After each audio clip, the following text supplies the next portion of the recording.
Welcome back. This is Midnight Crime. Most of you fall asleep before the end, so hit subscribe now so you don't miss tomorrow's case.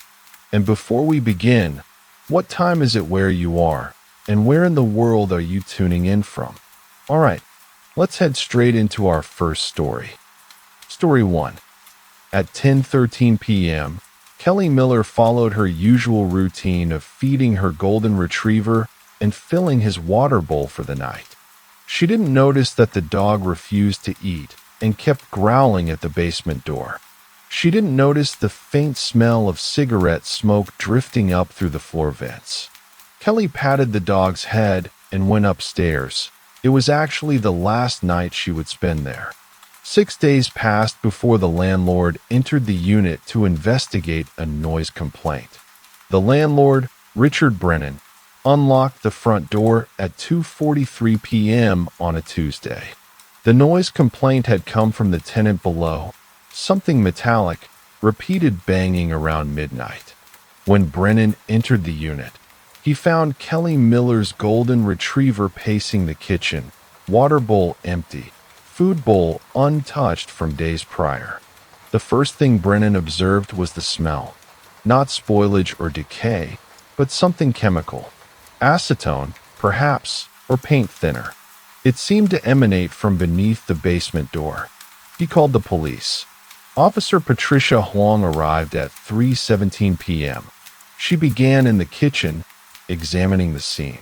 The dog's water bowl sat beside an overturned food container. The kibble had scattered across linoleum, some pieces darkened by what appeared to be mold or age. Huang noted the timestamp on the bowl itself, a ceramic piece with Kelly M. written in permanent marker on the bottom. No dishes in the sink. The refrigerator hummed. Inside, milk dated 3 days prior, half empty. A block of cheese, still sealed. Eggs. Nothing suggesting sudden departure. Huang moved upstairs. The bedroom was made. A book lay spine down on the nightstand, pages warped. Asterisk the Lincoln Highway asterisk. Reading glasses folded beside it. The bathroom medicine cabinet held nothing unusual. Acetaminophen, allergy medication. A prescription bottle for sertraline dated 8 months prior. The prescription was under Kelly Miller's name. 30 tablets. 23 remained. The second bedroom, used as an office, revealed more structure.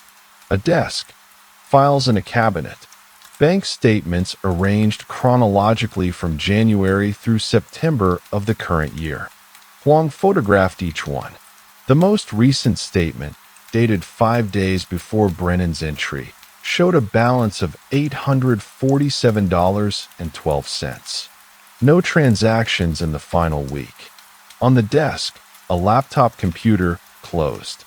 Beside it, a receipt from an auto parts store dated 4 days prior. The receipt documented the purchase of a car jack and a socket wrench set. The timestamp read 1:53 p.m. Huang recorded the items, the store location, and the date. The basement door occupied the far wall of the kitchen. It was locked. Huang requested bolt cutters from her patrol car and severed the padlock at 3:51 p.m. The door swung inward slowly. The smell intensified, chemical, acrid. The basement was unfinished. Concrete floor, exposed joists overhead, a single window at ground level covered with heavy plastic sheeting. The plastic was affixed with duct tape, multiple layers, creating an opaque seal. Huang did not remove it immediately. Beneath the window, on a workbench, lay a collection of objects. A plastic milk crate. Inside it, 3 empty bottles of acetone, labels intact. A box of latex gloves, opened, 14 gloves remaining of an original 50. A roll of duct tape, half consumed. A pair of bolt cutters, not the standard hardware store variety, but industrial grade, with a serial number etched into the handles. Huang photographed each item in situ before touching anything. On the floor beside the crate, She observed chalk marks in a loose geometric pattern, possibly measuring points, possibly a diagram. The marks were faint, scattered across approximately 4 meters of concrete. Some chalk had been wiped away. Faint residue remained in grooves between the concrete pour lines. The workbench itself bore evidence of chemical exposure. The wood surface showed bleached patches, areas where finish had been stripped away. Huang ran her gloved hand across one patch. The wood grain was raised, slightly tacky. She discovered the second workbench only after careful examination of the basement's south wall. This one was newer, its surface unmarked, its drawers still factory sealed. A price tag remained affixed to one drawer handle, $149.99. The purchase date, handwritten in blue ink on the tag's back, was 1 week prior. Huang opened the drawers systematically. The top drawer held screwdrivers, both Phillips and flathead, arranged by size. The second drawer contained a metal lockpick set, still in its original packaging, and 3 sets of brass shims, also unopened. The third drawer held a notebook, spiral-bound, its cover unmarked. Inside the notebook, handwritten entries in blue ballpoint pen, dated and timed with precision. September 12th, 11:32 p.m., basement sealed. Tested acetone vapor. No leaks detected. September 14th, 8:04 p.m., practiced on model locks. Simmons model completed in 6 minutes. September 16th, 2:17 a.m., test run, basement hatch. Time, 3 minutes, 47 seconds. Acceptable. The entries ended on September 19th. The final notation read, September 19th, 10:05 p.m., final preparation. Target residence secured. Commencement tomorrow. There were no further entries. The pages that followed were blank. Huang photographed the notebook page by page, then bagged it as evidence. She called for a forensics team at 4:26 p.m. The plastic sheeting over the basement window had not been disturbed by time or weather. The duct tape seal remained intact, edges pristine. When Huang eventually removed one corner of the plastic, carefully documenting her actions with photographs, she found no scratch marks, no signs of external entry. The window itself, she observed, was unlocked. Outside the window, in the narrow space between the foundation and the earth, she observed tire tracks. Not recent, judged by the accumulated debris and flattening of the soil. The tracks suggested a vehicle had been positioned there, then departed. The distance between the tracks corresponded to a wheelbase of approximately 2.7 meters. Huang descended the basement stairs again and conducted a systematic grid search of the floor. Near the door frame, embedded in a crack, she located a single stranded fiber of synthetic material, dark blue, approximately 12 millimeters in length. She bagged it. Under the loose end of the duct tape seal, concealed in a fold, she discovered a second receipt. This one was from a chemical supplier, dated 6 days prior. The purchase, 5 liters of acetone, 1 pair of safety goggles, 1 respirator mask. The name on the receipt was illegible, partially faded. By 5:42 p.m., the basement had been documented and evidence collected. Kelly Miller's residence was sealed and marked as an active investigation site. The dog remained in temporary animal custody and would later be returned to Miller's listed emergency contact, her sister, residing in another state. The dog would live another 7 years, never again refusing to eat. Detective Marcus Webb arrived at the residence at 6:28 p.m. The forensics team had completed their initial sweep of the basement. The house itself remained sealed, untouched above the ground floor. Webb's assignment was the broader investigation, locating Kelly Miller, establishing her last confirmed location, and determining what, precisely, had been planned in that basement. He began with the laptop. The computer was powered on in the evidence room at the precinct, under controlled conditions. The login screen displayed a standard Windows environment.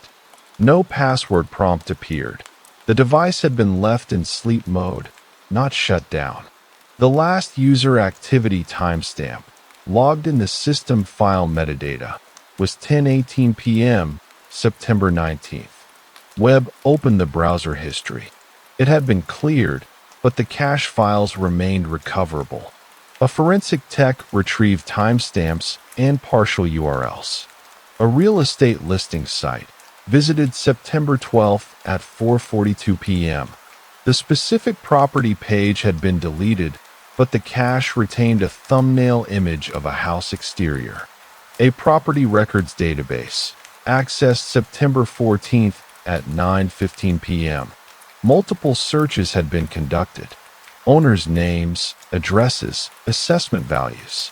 A locksmith supply vendor, September 16th at 11:33 p.m. Bank websites, multiple visits.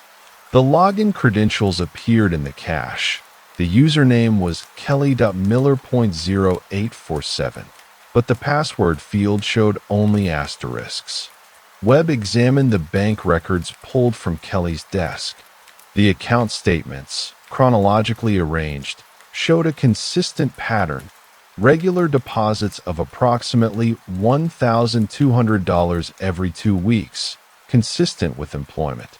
The deposits originated from Hartwell Medical Solutions, identified on the statements as a healthcare staffing agency. Starting on September 1st, however, the pattern changed. A withdrawal of $4,000 appeared, dated September 1st at 2:14 p.m. The transaction location was flagged as ATM, Downtown Branch. On September 6th, another withdrawal, $3,500. Same location. On September 11th, $2,800. On September 15th, $3,200. The total withdrawn over 15 days amounted to $13,500. After the final withdrawal, the account balance had dropped to $847.12. Webb requested the ATM surveillance footage for all 4 dates. He then examined the receipt from the auto parts store more carefully. The store was located on Riverside Avenue, approximately 2.3 kilometers from Kelly's residence. Webb visited the store at 7:44 p.m. The manager, a man named Derek Hutchins, provided the transaction record. The receipt corresponded to a cash purchase. No credit card. The timestamp on the receipt, 1:53 p.m., aligned with standard point-of-sale verification. Hutchins pulled the security footage for that afternoon. At 1:51 p.m., a figure matching Kelly Miller's physical description, according to her driver's license photograph, entered the store. The footage quality was adequate. The individual moved directly to the tools section, selected the items, paid at the register in cash, and departed at 2:07 p.m. Webb photographed the timestamp on the monitor. The chemical supplier receipt posed a different problem. The ink had faded, but the date, 6 days prior, placed the purchase on September 13th. Webb obtained the supplier's records through a warrant request, expedited to account for the missing person status. The transaction had been registered under the name James R. Holbrook. The address provided at purchase was a commercial building on North Industrial Drive. The credit card used was corporate issued, belonging to Hartwell Medical Solutions. Webb drove to Hartwell Medical Solutions at 9:12 p.m. The office was closed. The building directory, illuminated in the lobby, listed the agency on the 2nd floor. Webb photographed the directory and returned the following morning at 8:30 a.m. The office manager was a woman named Patricia Kessler. Webb presented his identification and asked about Kelly Miller's employment status.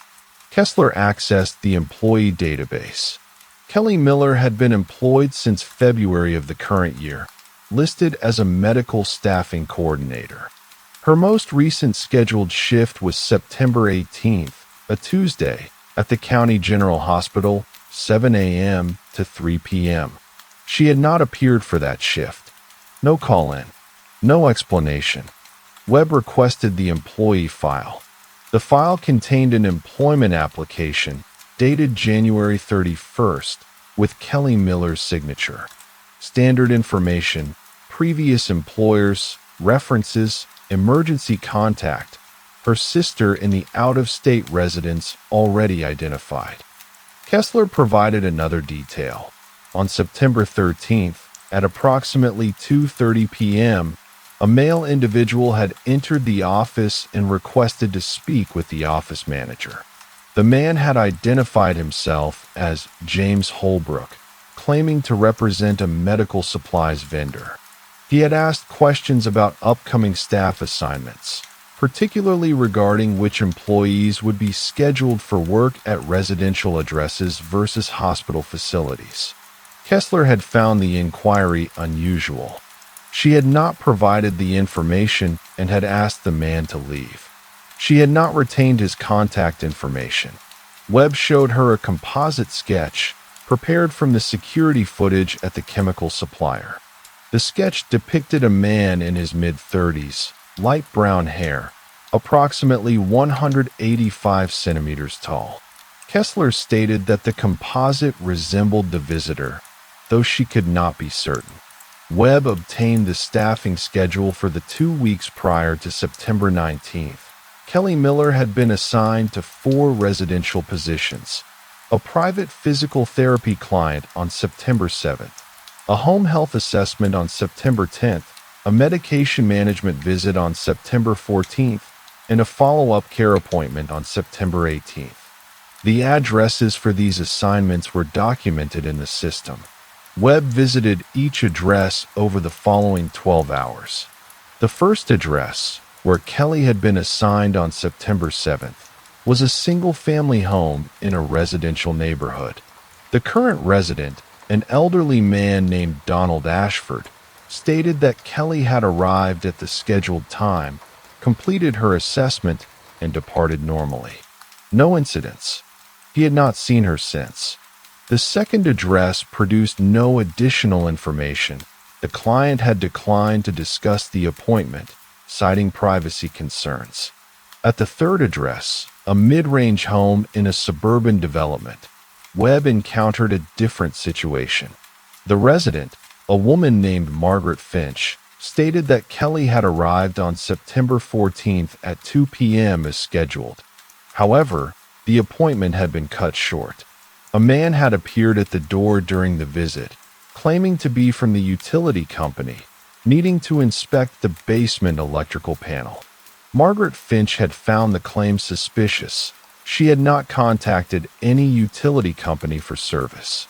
She had asked both the man and Kelly to leave. Webb photographed the basement. The electrical panel was accessible. There were no recent inspection marks, no work orders, no evidence of legitimate utility access. Margaret Finch provided a description. The man was in his 30s, approximately 185 centimeters tall, with light brown hair. He had worn dark work clothing and carried a leather tool bag. Webb requested her security system footage. The system had recorded the visit. At 2:47 p.m., the man appeared at the front door. At 2:52 p.m., Kelly Miller exited the home ahead of the man. The man remained at the door for approximately 30 seconds, appearing to observe the layout of the home's exterior. At 2:55 p.m., he departed. Webb advanced the footage further. At 3:14 p.m., the same vehicle, a white commercial van with obscured license plates, passed by the residence, moving slowly. At 3:19 p.m., it reappeared, traveling in the opposite direction. Webb documented the timestamps and requested a description of the vehicle. Margaret Finch stated it had no visible company branding or identifying information. The license plate area appeared to be intentionally obscured with tape or paper. At the fourth residential address, the client had canceled their appointment with Kelly on September 17th. The cancellation had been logged in the Hartwell system at 3:42 p.m. that day, with a notation, "Client rescheduling due to unavailability." No reason provided. Webb contacted the client, an elderly woman named Louise Brenner, who stated that she had not initiated the cancellation. Someone had called her on September 17th, identified themselves as being from Hartwell Medical Solutions, and informed her that her appointment had been rescheduled for the following week. She had assumed the call was legitimate. Webb requested her phone records. The incoming call had originated from a number registered to a prepaid cellular device. The number had been used only once. Webb established a timeline. September 13th, 2:30 p.m., James Holbrook visits Hartwell Medical Solutions, inquiring about residential staff assignments. September 13th, approximately 2:40 p.m., chemical purchase by corporate credit card. The timestamp window was imprecise. The supplier's records lacked exact times. September 14th, 2:47 p.m., same individual appears at Margaret Finch's residence during Kelly Miller's scheduled appointment. September 17th, 3:42 p.m., final residential appointment is canceled via phone. September 19th, 10:05 p.m., the basement notebook indicates commencement. September 19th, 10:13 p.m., Kelly Miller feeds her dog for the final time. Webb obtained bank records for Margaret Finch. On September 19th, at 11:47 p.m., an unauthorized withdrawal of $12,000 had been attempted from her account via ATM. The transaction had been declined, flagged as suspicious activity. The ATM was located 1.4 kilometers from her residence. Webb cross-referenced the ATM locations from Kelly's withdrawals with the locations of the residential assignments. 3 of the 4 ATM visits had occurred within a 2-kilometer radius of homes Kelly had visited. Webb submitted a request for surveillance footage from all 4 ATM locations where Kelly had withdrawn cash. The footage arrived 48 hours later. In 3 instances, Kelly appeared alone in the footage, withdrawing cash with her own card. In one instance, the final withdrawal on September 15th, a second individual was visible in the background. The figure was obscured, partially out of frame, but the positioning and timing suggested the individual had been present, observing the transaction. Webb obtained Kelly's vehicle registration, a 2019 Honda Civic, silver, registered at her residence. No vehicle had been located at or near the residence during the initial investigation. Webb filed a BOLO, be on the lookout, for the vehicle. He also filed a missing persons report, updating it to indicate that Kelly Miller's disappearance was now connected to suspected planned larceny, possibly identity theft. The notebook recovered in the basement contained no further entries after September 19th. Webb submitted it for fingerprint analysis. The results, returned 72 hours after submission, indicated no identifiable prints. The pages showed evidence of glove contact, minor smudging, consistent with latex or nitrile glove handling. Webb stood in the evidence room, examining the notebook again. The handwriting was precise, methodical. The entries documented planning with exactness, but nothing in the notebook identified the individual who had written it. The only certainty was this: Kelly Miller's residence had been used as a planning location. Her employment had been used to identify targets, and she herself had withdrawn $13,500 in cash before vanishing. Whether she had departed voluntarily or whether the basement had been her final location remained unknown. The investigation expanded. Webb requested financial records for all 3 residential clients Kelly had visited. 2 showed no suspicious activity. The third, Margaret Finch, had additional transactions flagged. On September 12th, 1 week prior to Kelly's scheduled visit, her home had been professionally photographed, not by any licensed photographer she had hired. The photographs had been taken from the street, capturing the front facade, the driveway, the garage, and the side yard.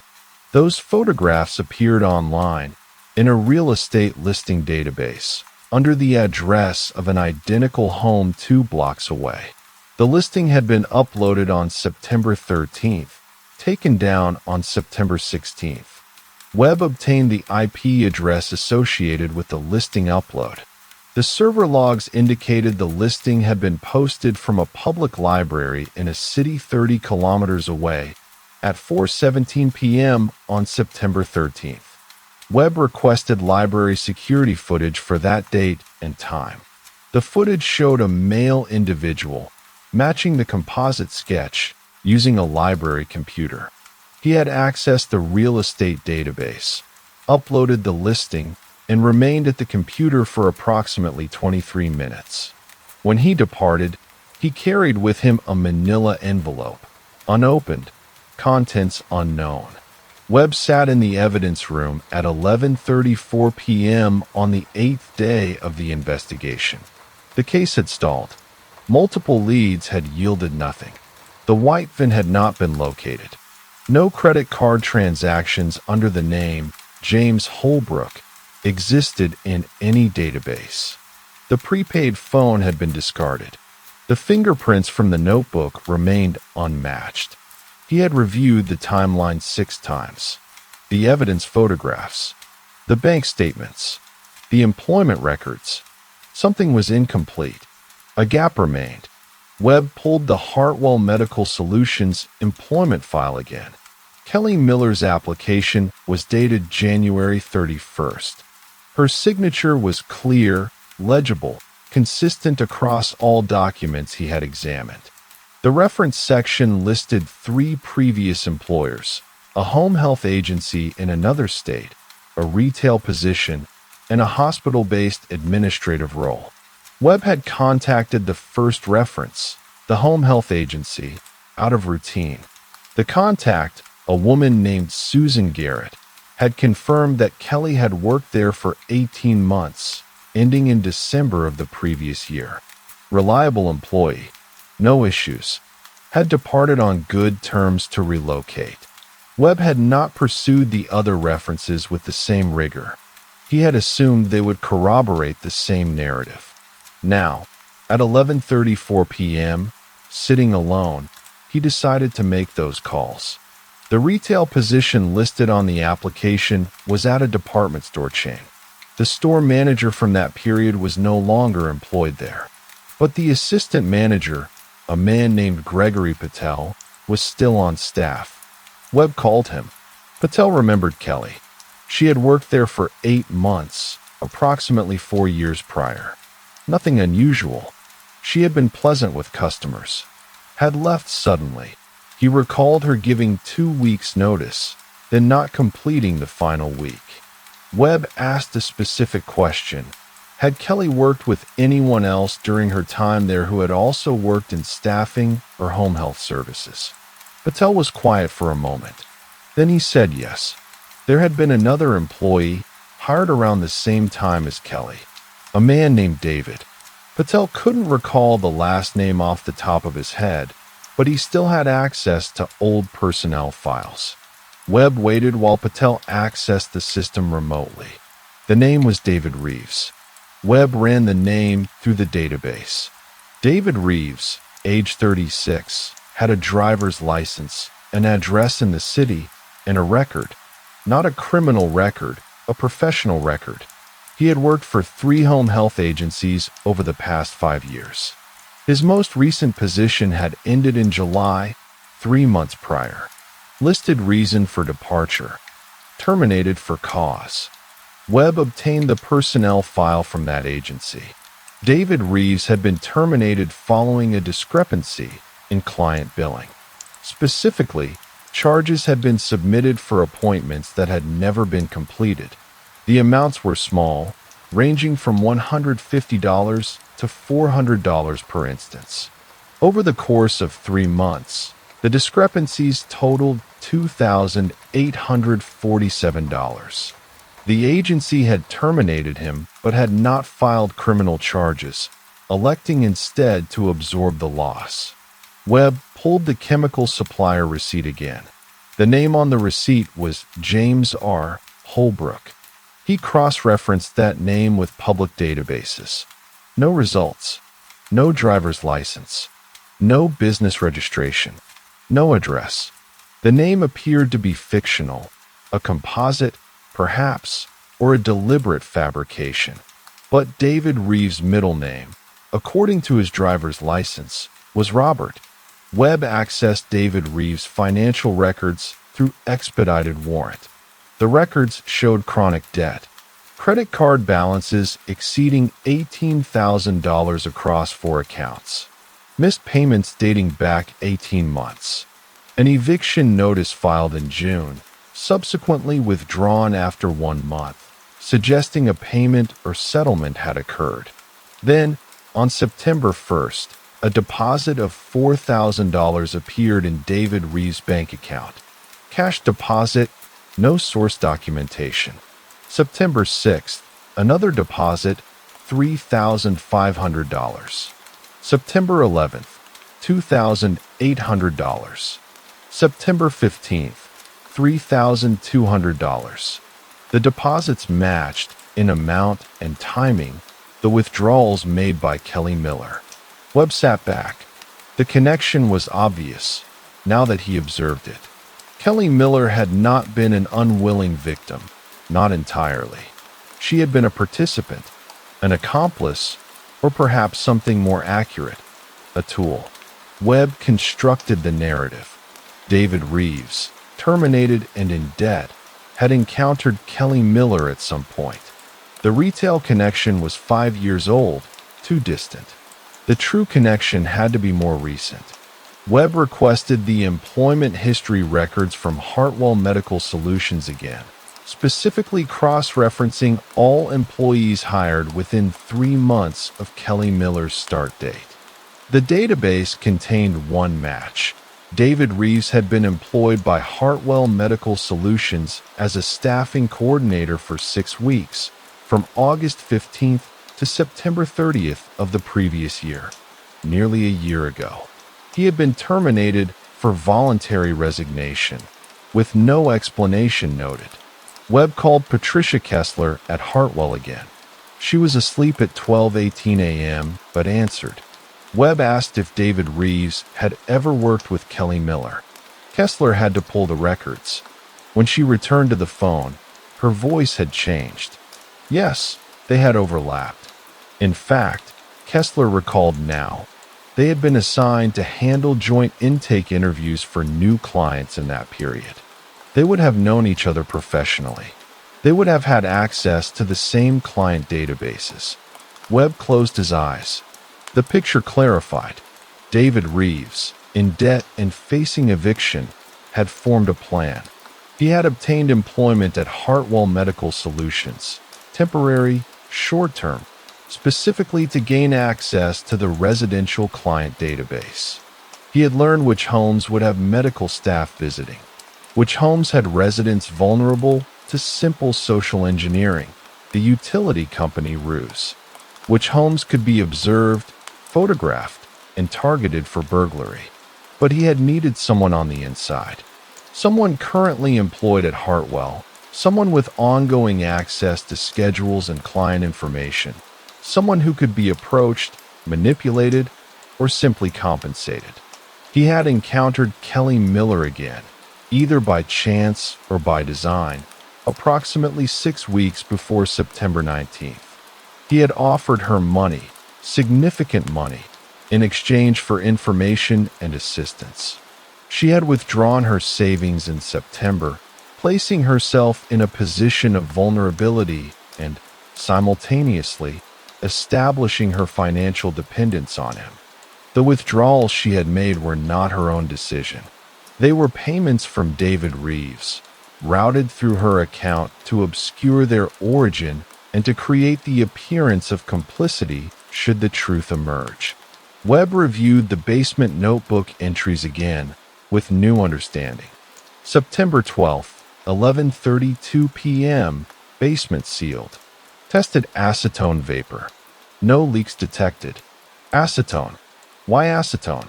Webb researched the chemical. Acetone was commonly used in the dissolution of certain types of security adhesives, particularly those used on alarm system sensors. It was also used in the removal of fingerprints from surfaces, not completely, but partially, degrading the quality of prints enough to complicate identification.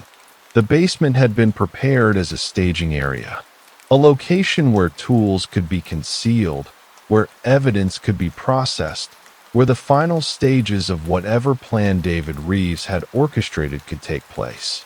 September 19th, 10:05 p.m., final preparation. Target residence secured. Commencement tomorrow. The target residence secured almost certainly referred to one of the homes Kelly had visited. Margaret Finch's home, perhaps, given the failed ATM withdrawal there at 11:47 p.m. on September 19th, exactly 92 minutes after that final notebook entry. But Kelly Miller's presence in Kelly Miller's basement suggested something else. She had been present when the plan was finalized. She had not vanished voluntarily. Webb submitted a new warrant, this time for David Reeves' full financial records, his phone records, and his location history. The request was processed with priority designation. The results arrived at 4:33 a.m. David Reeves' cell phone had pinged cell towers near Kelly Miller's residence on September 19th at 10:14 p.m., 1 minute after she fed her dog. The phone remained in that location for 47 minutes. At 11:02 p.m., the signal moved to a different tower, traveling south, maintaining consistent movement until 11:31 p.m., when the phone was powered off. That route and timeline aligned precisely with the failed ATM withdrawal at Margaret Finch's residence at 11:47 p.m. The phone had never been powered on again. Webb reviewed the basement photographs. The chalk marks on the concrete floor. The two workbenches. The notebook with its precise, methodical entries. He considered the implications with clinical detachment. David Reeves had used Kelly Miller to gain access to target residences. He had surveyed them, photographed them, planned the timing of burglaries. When the plan reached its final stage, on September 19th, Kelly Miller had served her purpose. Whether she had attempted to withdraw, whether she had asked for more money, whether she had threatened to report him, the reason was irrelevant now. The basement had been prepared with acetone vapor suppression for a reason. The sealed window, the heavy plastic sheeting, the new workbench, purchased just days before. Webb did not attempt to determine Kelly Miller's current location. The evidence suggested a conclusion, but conclusions required certainty. What was certain was David Reeves' involvement, his financial motive, his access, his systematic planning. Webb filed the arrest warrant at 6:47 a.m. The charge was kidnapping, with additional charges pending investigation. David Reeves was apprehended at a motel 23 kilometers from the city at 9:14 a.m. He was found in a room registered under a false name, paying in cash. He had minimal belongings, a change of clothes, a laptop computer, and approximately $8,400 in cash, distributed across 2 wallets. He offered no resistance when officers entered the room. He did not speak during the arrest. He did not request an attorney immediately. Webb observed the arrest from a distance, then returned to the evidence room. He sat at the desk, reviewing the timeline one final time. The case was not resolved. Uncertainties remained. The location of Kelly Miller's body, if she was deceased. The specific residences targeted for burglary. The full scope of David Reeves' planning and intentions. But the perpetrator was identified. The motive was established. The mechanism was documented through physical evidence and bank records and cell phone timestamps. Webb typed the incident summary. His language remained clinical, detached. Investigation determined that Kelly Miller's disappearance was connected to a planned series of residential burglaries orchestrated by David Robert Reeves. Reeves, employed at the target company for a brief period, had accessed client information and subsequently re-established contact with Kelly Miller. Financial records indicate payments to Miller totaling $13,500 between September 1st and 15th, likely provided to secure her cooperation and information access. Cell phone records place Reeves at Miller's residence on the evening of September 19th. The basement of Miller's residence had been prepared with equipment and materials consistent with planning and evidence concealment. Reeves was apprehended on September 27th and remains in custody pending further investigation. Webb saved the document. He filed the case status as active investigation, suspect apprehended, primary victim status pending. He did not leave the precinct. He remained at the desk, reviewing the evidence photographs once more, knowing that somewhere in the physical details, in the timestamps, in the receipts, in the chalk marks on concrete, lay the answer to where Kelly Miller was and what had happened to her in that sealed basement on the night of September 19th. That answer would emerge from the evidence, not from interrogation. It would be established through documents and photographs and chemical analysis, not through confession. Webb waited. The investigation continued. The interrogation room at the precinct contained no recordings of David Reeves speaking. He had invoked his right to remain silent at 9:47 a.m. on September 27th, immediately after his arrest. His public defender had advised him not to answer questions. The silence had persisted for 36 hours. Webb did not require a confession. He had begun cross-referencing the evidence with methodical precision, examining each detail not for dramatic revelation, but for logical continuity. The notebook recovered from the basement contained entries dated across 16 days. Webb had focused initially on the planning timeline, but now he examined the entries themselves, the specific language, the technical precision. September 12th, 11:32 p.m., basement sealed. Tested acetone vapor. No leaks detected. The entry indicated familiarity with chemical properties. Testing for vapor leaks suggested not casual knowledge but technical training.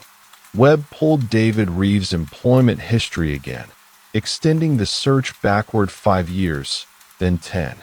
Reeves had worked in multiple positions: retail, staffing coordination, home health, and one position Webb had initially overlooked because it predated the search parameters.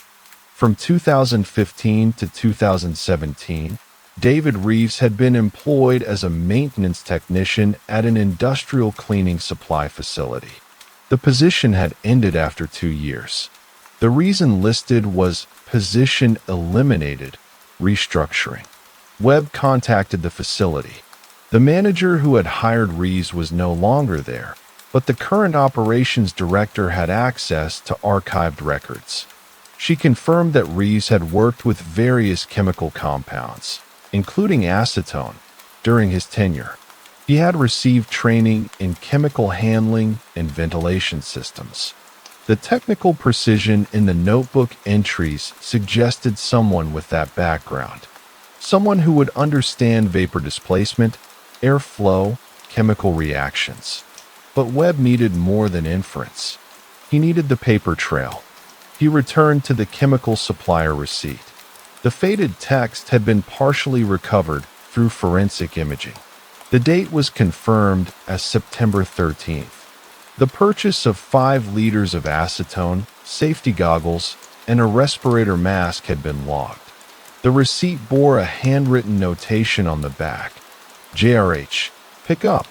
Webb obtained the chemical supplier's full transaction records for that date. The system showed that the order had been placed by phone on September 13th at 1:47 p.m. The person who had called had identified themselves as James Holbrook, providing a phone number, an address on North Industrial Drive, and corporate billing information for Hartwell Medical Solutions. The address on North Industrial Drive. Webb pulled property records. That address was a commercial mailbox facility, a rental unit. The lease records showed the box had been rented for 3 months, from August 15th to November 15th of the current year. The renter name listed was James R. Holbrook. The ID provided for the rental was a government-issued identification. Webb requested the mailbox facility's security footage for the period August 15th through September 20th. The footage was archived but retrievable. At 2:14 p.m. on September 13th, approximately 27 minutes after the phone order to the chemical supplier, a man matching David Reeves' appearance approached the mailbox unit and opened it. He remained there for 6 minutes, then departed. The chemical supplier receipt notation, JRH, pick up, aligned with the mailbox facility visit. James R. Holbrook had picked up the order in person, using the address as a point of contact. But Webb needed to establish when and how that order had reached the mailbox. He contacted the chemical supplier directly. The manager confirmed that orders placed by phone were typically shipped via commercial courier within 24 hours. The receipt Webb possessed bore a courier tracking number. Webb traced that number. The package had been delivered to the mailbox facility at 1:33 p.m. on September 13th. The delivery driver, cross-referenced through the courier company's records, had logged the delivery at that specific time and location. The phone order had been placed at 1:47 p.m. Webb stopped. The timeline was reversed. The order had been placed 14 minutes after the delivery. That was impossible, unless the phone order documentation was misdated, or unless the chemical supplier's records were inaccurate, or unless the package had been delivered before the order was placed. Webb called the chemical supplier manager again. He asked a specific question. Was there any way the package could have been ordered in advance, placed for hold, and then formalized through a phone call on September 13th? The manager said yes. Standing orders could be placed online, held, and then confirmed verbally when payment details were finalized. The system would log the verbal confirmation as the official order timestamp, even though the purchase request had existed in the system previously. Webb obtained the chemical supplier's online transaction records. A standing order for 5 liters of acetone, 1 pair of safety goggles, and 1 respirator mask had been placed online on September 6th at 11:52 p.m., approximately 43 hours before the verbal confirmation. The order had been placed from an IP address associated with the public library where the real estate listing had been uploaded on September 13th at 4:17 p.m. The same individual, the same location, different times, but continuous planning. Webb sat back. The paper trail was becoming clear, but there was still a gap. The timing of Kelly Miller's disappearance, the purpose of the basement preparation, the connection between the burglary planning and whatever had transpired on September 19th. He returned to the notebook entries, examining them with fresh attention to detail. September 14th, 8:04 p.m., practiced on model locks. Simmons model completed in 6 minutes.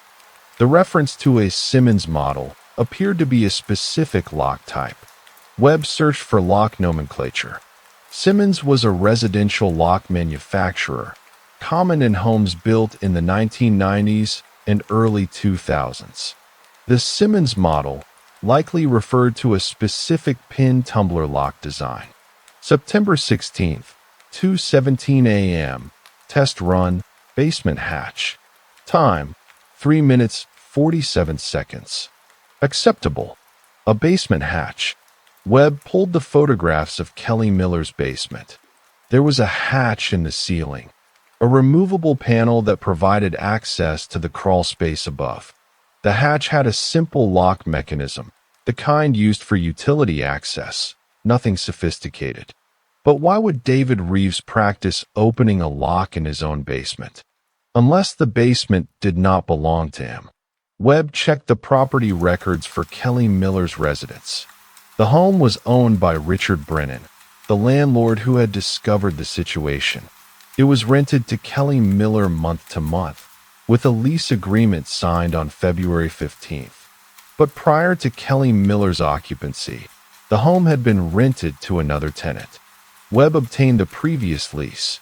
The previous tenant was listed as David Reeves. The lease had been active from June through August of the current year. The reason for departure was listed as lease not renewed. Webb closed his eyes.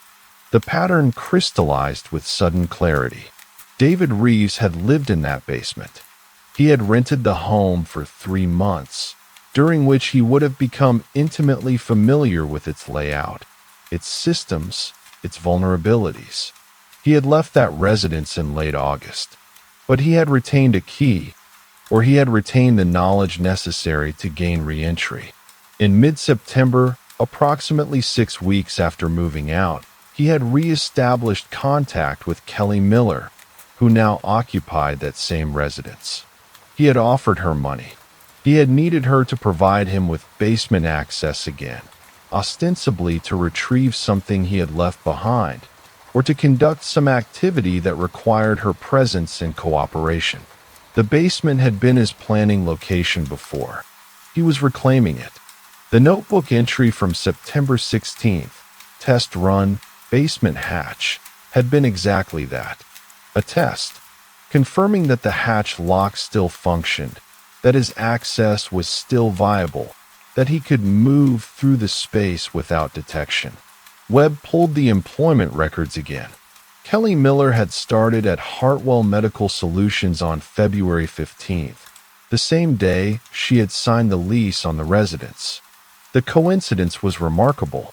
She had begun employment and acquired the housing simultaneously.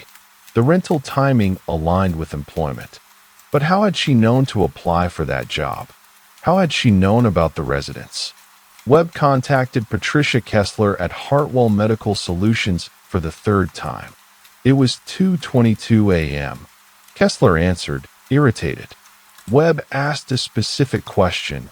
Had Kelly Miller's application been referred by someone already employed at the company, or had she applied independently? Kessler pulled the file. The application notes indicated that Kelly Miller had been referred by another employee. The referring employee's name was David Reeves. The connection solidified. David Reeves had referred Kelly Miller to Hartwell Medical Solutions. He had likely provided information about available housing, information he had from his own recent residence in that neighborhood. He had orchestrated her employment and her housing placement simultaneously, creating a situation where she would be at Hartwell, would have access to client information, and would live in a residence where he could access the basement. It was patient planning, methodical, spanning months, not days. The money transferred to Kelly Miller in September was not payment for cooperation. It was payment for the use of her residence, for access to her basement, for her tacit acceptance of his presence. But something had changed on September 19th. The plan had accelerated. The notebook entry, "Commencement tomorrow," suggested that whatever David Reeves had been planning would reach its final stage on September 20th. Webb pulled the failed ATM withdrawal record again. Margaret Finch's account, 11:47 p.m., September 19th, attempted withdrawal of $12,000, declined due to insufficient funds. Margaret Finch was the client Kelly Miller had visited on September 14th, the visit where David Reeves had appeared at the door claiming to be from the utility company.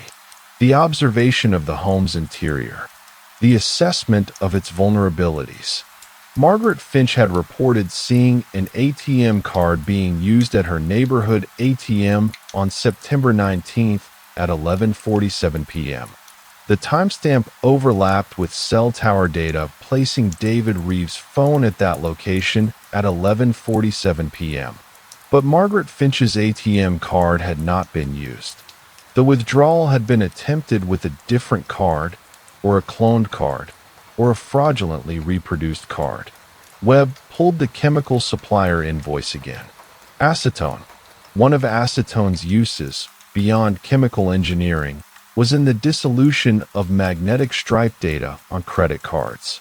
Acetone could degrade the information stored on the magnetic stripe, making it easier to clone or reproduce the data to a new card. The acetone in the basement had not been for fingerprint removal or vapor testing. It had been for card cloning. David Reeves had obtained Margaret Finch's financial information, perhaps through Kelly Miller, perhaps through observation, perhaps through the utility company pretense, and had been preparing to clone her credit cards. The failed ATM withdrawal at 11:47 p.m. on September 19th had been a test of the cloned card, but the withdrawal had been declined. The bank's fraud detection system had flagged the unusual transaction. The plan had failed at its final stage. Webb considered the implications. If the plan had failed on September 19th, if the test withdrawal had been declined, then David Reeves' entire enterprise had been compromised. The burglary plan, the card cloning operation, the network of victims and access points. All of it had been exposed as fraudulent the moment the bank declined a withdrawal that shouldn't have been declined. Kelly Miller had been a witness to everything. She had been present in the basement during the preparation phase. She understood the plan. She had provided access and information. She represented a liability. And on September 19th, after the plan had failed, after it became clear that law enforcement would eventually trace the fraudulent withdrawal back through the financial institutions and bank security systems, Kelly Miller had become a variable that could not be controlled. Webb did not know what had occurred in that sealed basement after 11:47 p.m. on September 19th. The evidence could not tell him that story with certainty. The autopsy reports, if Kelly Miller's remains were ever recovered, might provide those details. But the paper trail was complete. The timeline was logical. The motive was established through financial desperation and systematic planning. The perpetrator's involvement was documented through multiple independent records: the cell phone data, the property records, the employment history, the chemical supplier transactions, the bank deposits, the mailbox rental, the IP address logs. Webb composed his supplemental report at 4:31 a.m. His language remained clinical and precise. Investigation has established that David Robert Reeves orchestrated Kelly Miller's residency and employment at Hartwell Medical Solutions with premeditated intent. Evidence indicates that Reeves, previously employed by Hartwell and previously tenant of Miller's current residence, constructed an elaborate scheme involving identity fraud, credit card cloning, and residential burglary. The basement of Miller's residence was used as a preparation location for credit card cloning activities utilizing acetone and specialized equipment. cell phone records, financial institution records, chemical supplier documentation, and property records establish Reeves' systematic planning and execution. A failed attempt to withdraw funds using a cloned credit card from a victim's account at 11:47 p.m. on September 19th suggests the criminal enterprise was compromised by fraud detection systems. Kelly Miller's disappearance occurred immediately following this failed transaction. Reeves' presence at Miller's residence on September 19th at 10:14 p.m. is documented through cell phone records. Evidence suggests Miller may be deceased. Webb saved the document. He did not add speculation about the specific circumstances of Kelly Miller's death. The evidence could not establish those details. Only the basement itself could tell that story, and it had been sealed, scrubbed with acetone, and stripped of viable physical traces.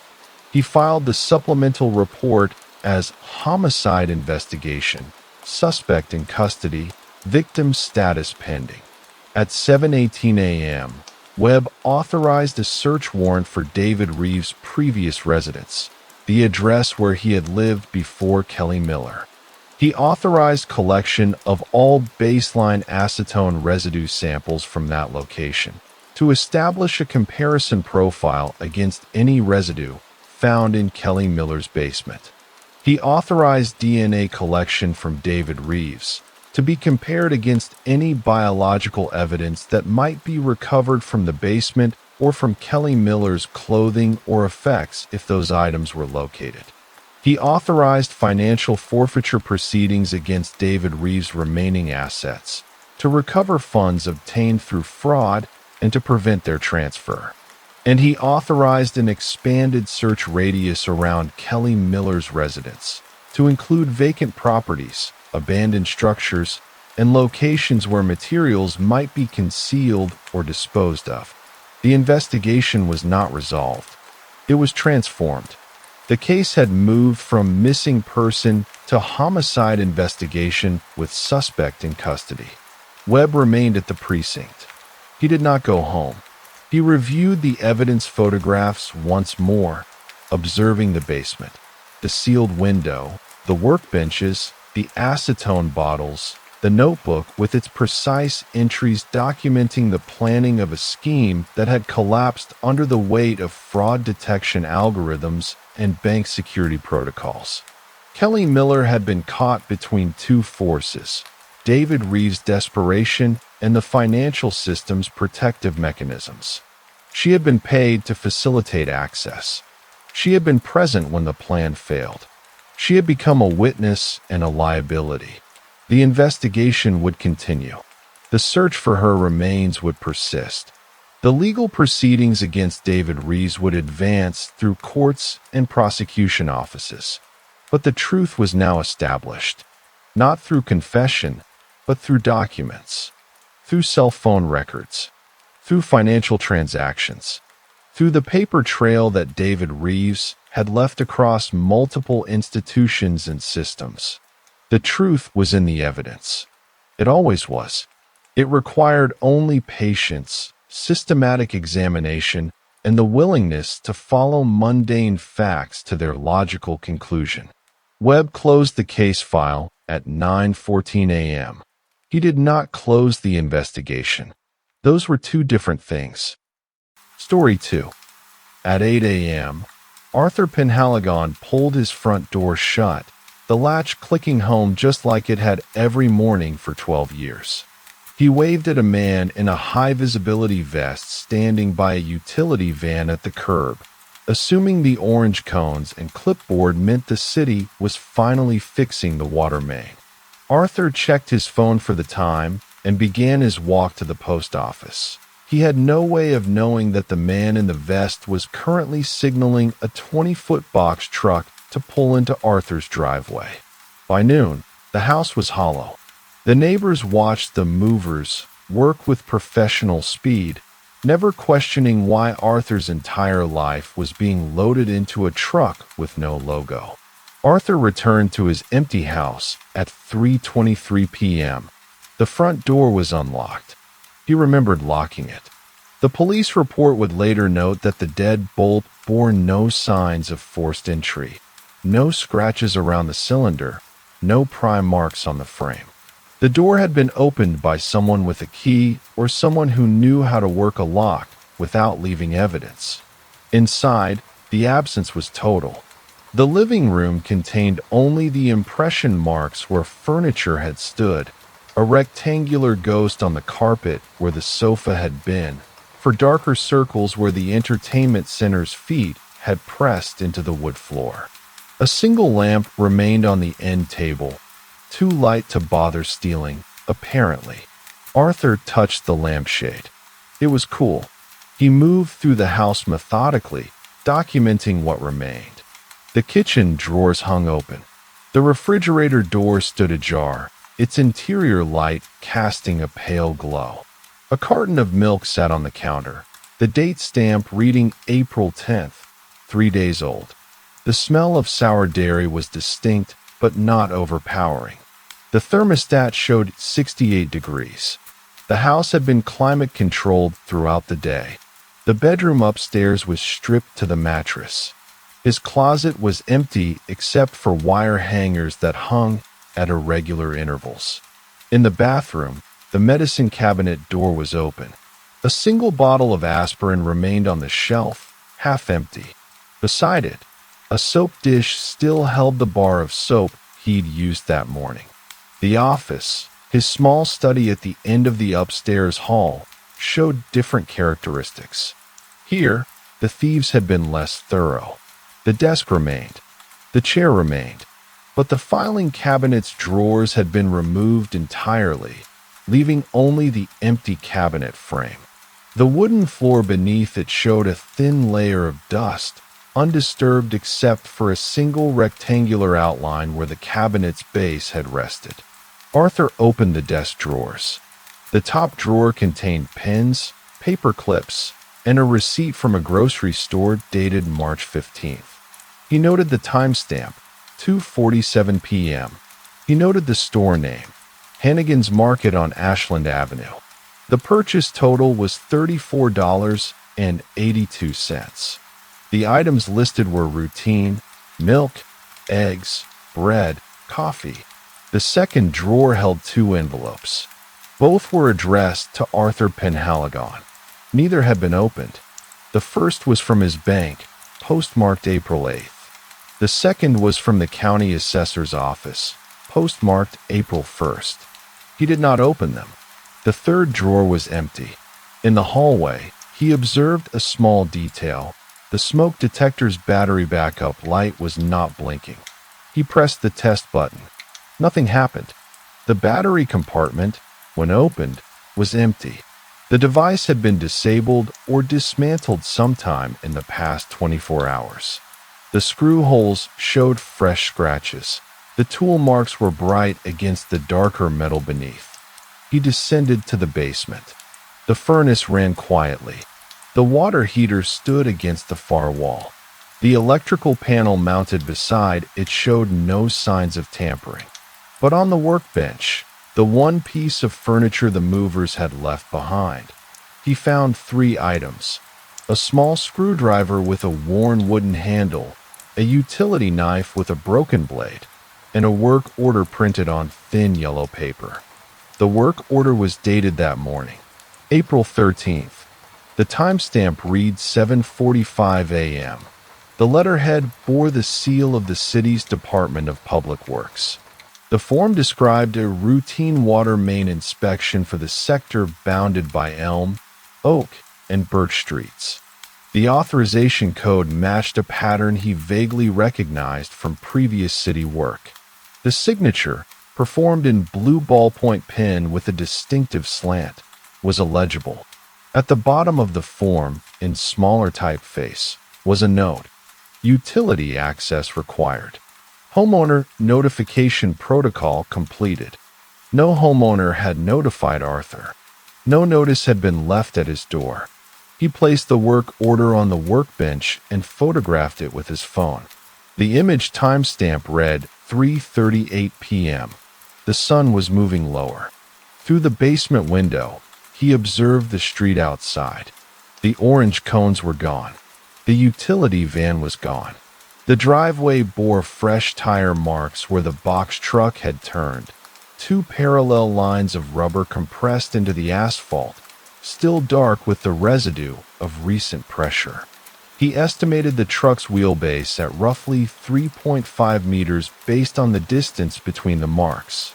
He made the call to the police at 3:51 p.m. Detective Linda Kessler arrived at 4:17 p.m. She parked her unmarked sedan at the curb and observed the house from the street for 2 minutes before approaching. The property sat on a quarter-acre lot in a residential neighborhood built in the 1970s. The houses on either side showed typical signs of habitation: cars and driveways, lawn furniture visible through windows. Arthur's house appeared uniform with its neighbors except for the absence of any vehicle and the open garage door hanging at a 45-degree angle. She did not enter immediately. Instead, she photographed the driveway with her department-issued camera. The tire marks were visible: 2 primary tracks and a partial third mark where the truck had shifted position. She documented the depth of the compression and the width of the tracks. The asphalt was warm to the touch. The rubber residue on her fingertip was black and slightly oily. Inside, Arthur stood in the living room. He had not moved the work order. Kessler examined it under the overhead light. The paper was standard government stock, 80-pound bond, slightly yellowed at the edges as though it had been printed some weeks prior rather than that morning. The date stamp was clean and precise, suggesting it had been applied by machine rather than by hand. "When did you leave?" she asked. 8 a.m., Arthur said. "I locked the door. I always lock it." She nodded and continued to the kitchen. The carton of milk remained on the counter. She examined it without touching it. The date stamp read April 10th, but the expiration date printed in small text read April 16th. The seal on the carton's spout had not been broken. She leaned close and smelled the opening.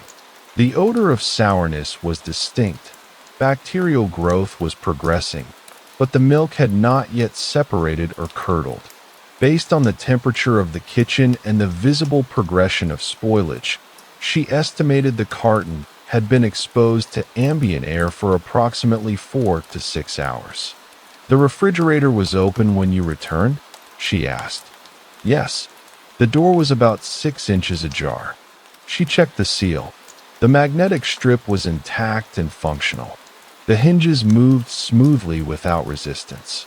The door would not have drifted open on its own. Someone had left it that way deliberately, or the seal had been compromised. In the office, she photographed the filing cabinet's absence. The floor beneath it bore the dust pattern Arthur had noted. She ran her index finger along the outline. The dust was undisturbed, except for the rectangular shadow where the cabinet had rested. She pressed her finger against the exposed wood. The grain was lighter than the surrounding floor. The cabinet had been in place for years, protecting the wood from light exposure. She examined the removed drawers more carefully. Arthur indicated that they were simply gone, but Kessler noted the cabinet's hinges and tracks. The drawers had not been forced open and removed.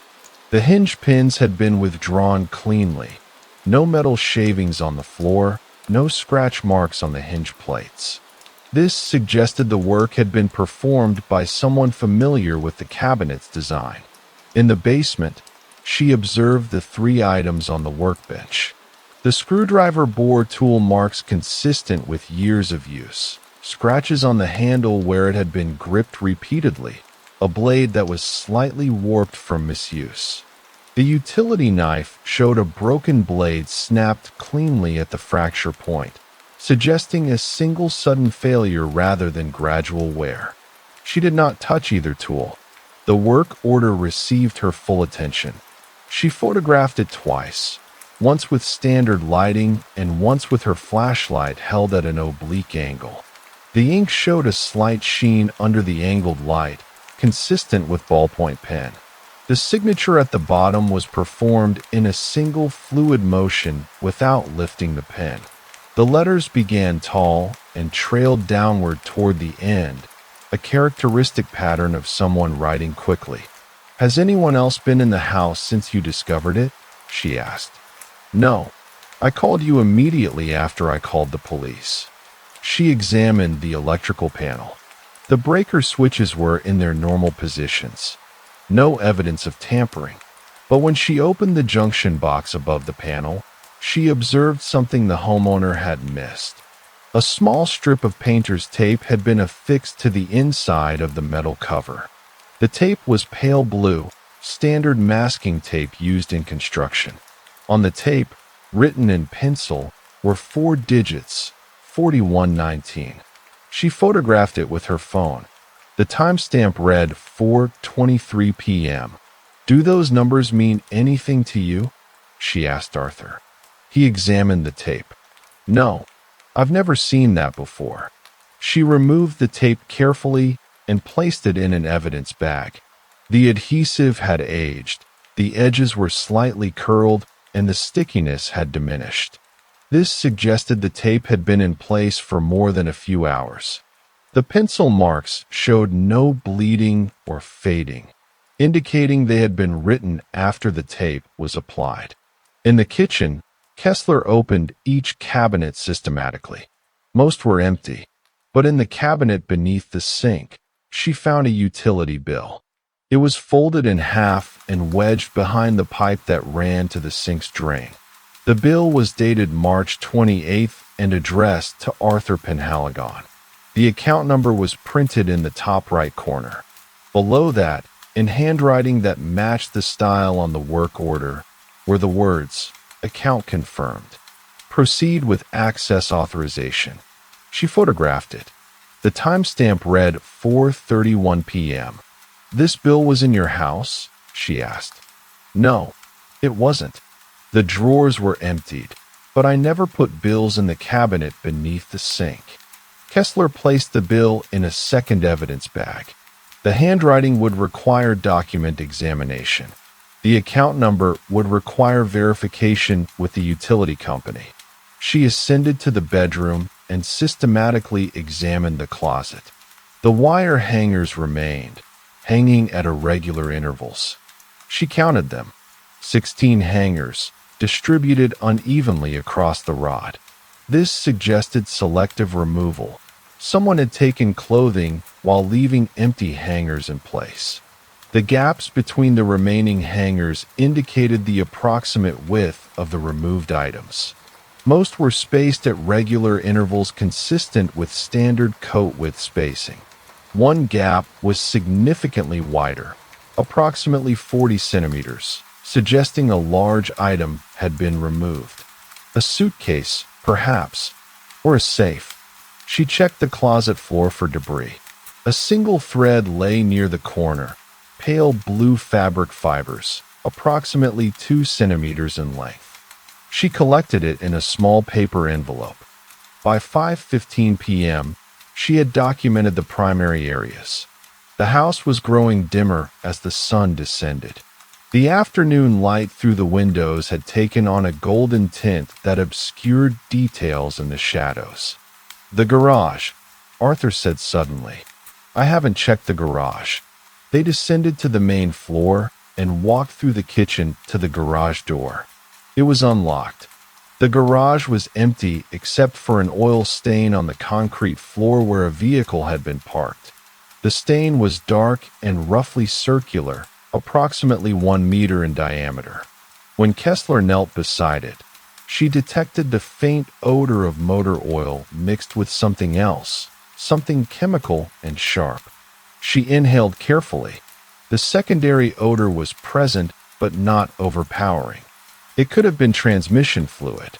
It could have been something else entirely. She observed the garage door's electronic opener mounted on the ceiling. The device bore a label indicating it was installed in 2014. When she pressed the remote control mounted on the wall, the door descended smoothly. When she pressed it again, it ascended. The mechanism showed no signs of tampering. But on the concrete floor, near the garage door's base, she observed 3 small circles of residue. They were spaced roughly 1 meter apart in a straight line pointing toward the driveway.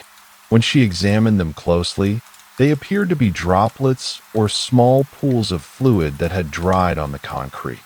She collected samples using sterile swabs and placed them in sealed containers. The fluid was dark, almost black. It was not oil. It had a different viscosity, thicker, more gel-like.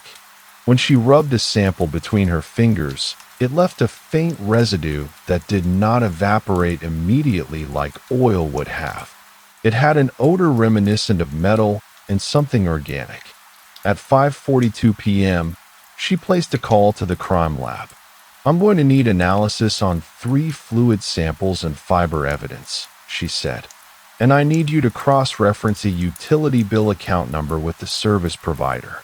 The account was used to authorize unauthorized access to a residential property. She ended the call and turned to Arthur, who was standing in the garage doorway.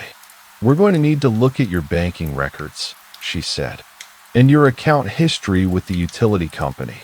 Whoever did this had detailed information about your home.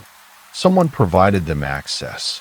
The utility company's customer service representative was named Marcus Webb. He called back at 6:08 p.m. while Kessler sat at Arthur's kitchen table with her laptop open, the house now lit by the overhead fixture against the gathering darkness outside. "The account in question," Webb said, "shows a status change on April 11th, 2 days before your reported incident. Someone called our billing department and requested that the service address be changed temporarily." "Changed how?" Kessler asked. "The address was modified to a P.O. box on Meridian Street. It's in the downtown district. All subsequent bills would have been sent there instead of to the residence. The authorization was given by the account holder." "Did the account holder provide identification?" "It was a phone call. Our records show the call came in at 9:34 a.m. on April 11th. The caller provided the account number, the last 4 digits of the social security number associated with the account, and the security question answer. All information matched." Kessler looked at Arthur. "Do you recall making that call?" "No, absolutely not." "When was the address changed back?" Kessler asked into the phone. "It hasn't been changed back. The forwarding address is still active." She obtained the P.O. box number and address. The box was rented under the name Gregory Hartwell, opened on April 10th, the same day the milk in Arthur's refrigerator had been purchased. The rental agreement would require identification and a signature. She ended the call and immediately placed another to the postal facility on Meridian Street. A supervisor named Janet Reeves confirmed the box existed. The rental agreement was signed in cursive handwriting that would need to be compared against the work order signature. The identification used for the rental was a driver's license. Reeves could not provide the identification number over the phone, but she confirmed it was valid and current at the time of the rental. "Has the box been accessed?" Kessler asked. "Yes, multiple times. The last access was at 1:15 p.m. today." Kessler made a note. The timing placed the box access shortly after Arthur had left his house at 8 in the morning. Whoever accessed the box had done so before the move was even complete. She hung up and sat in silence for a moment. Arthur remained at the table, staring at his empty kitchen. "I need to see your computer," Kessler said. Arthur pointed upstairs. "Office, bedroom, wherever it was." She ascended and searched the office thoroughly. No computer remained, no keyboard, no monitor. But when she examined the power outlets on the wall, she observed dust accumulation around one outlet, a clear outline of where a surge protector had been plugged in for an extended period. The dust pattern on the floor in front of the desk suggested a desk chair had been positioned there for years. No chair remained. She checked the wall behind the desk. A single nail hole was visible in the drywall, positioned at eye level. This was the standard location for a wall-mounted monitor or display. The hole bore no signs of recent removal. The edges were not fresh or exposed, but the drywall around it showed a slightly lighter shade, consistent with a protected area from which an object had been recently removed. In the bedroom, she observed the mattress more carefully. It bore faint indentations on the surface, the impression of where a body had slept repeatedly on the same area. But on the underside, when she lifted it, she discovered something else. A locked storage box made of metal with a combination dial on the front. She called Arthur upstairs. "This yours?" she asked. He examined it. "I don't know. I've never seen it before." The box was approximately 30 centimeters long and 20 centimeters wide. The metal was painted dark gray. The combination dial showed numbers from 0 to 39. There was no keyhole, no indication of forced entry. The lid was sealed tightly. "Do you have any idea what combination might open it?" Kessler asked. Arthur provided his birth date, anniversary dates, house number, and several other personal numbers. None worked. Kessler placed the box in an evidence bag and continued her search. The master bathroom yielded nothing new until she examined the medicine cabinet more carefully. Behind where the aspirin bottle had stood, she observed a faint chalk outline on the shelf, a rectangular shape approximately the size of a small book. The outline had been drawn with white chalk or a similar material. It indicated where an object had rested for an extended period. She photographed it and examined the outline with her flashlight. The edges were clean and deliberate. Someone had marked the location intentionally. When she ran her finger along the outline, chalk residue came away on her skin, standard chalk, the type used for marking or notation. In the basement, she returned to the electrical panel. She examined the area around the junction box more carefully. On the concrete floor beneath the panel, she observed a small pile of white dust, drywall compound or joint compound, the material used to finish drywall seams. The dust was fresh, with no accumulation of other debris on top. It had been deposited recently. She looked upward. The ceiling above the electrical panel showed no obvious damage or repair. She examined the walls. No new drywall patches were visible, but when she pressed gently on the concrete block wall beside the panel, one block moved slightly. It was loose. Using a flashlight, she examined the mortar around the block. The mortar had been recently removed and replaced. The new mortar was lighter in color than the surrounding joints and had not yet fully cured. When she pressed against the block again, it shifted approximately 2 centimeters inward, revealing a gap behind it. She did not attempt to remove the block. Instead, she photographed the area with her phone and made a note in her case file. Possible hidden cavity behind electrical panel. New mortar visible. Date of installation unknown. Requires warrant for investigation. At 7:19 p.m., she received a call from the crime lab. The fluid samples from the garage had been analyzed. The substance was not motor oil or transmission fluid. It was a commercial-grade epoxy resin, the type used in construction for bonding and sealing applications.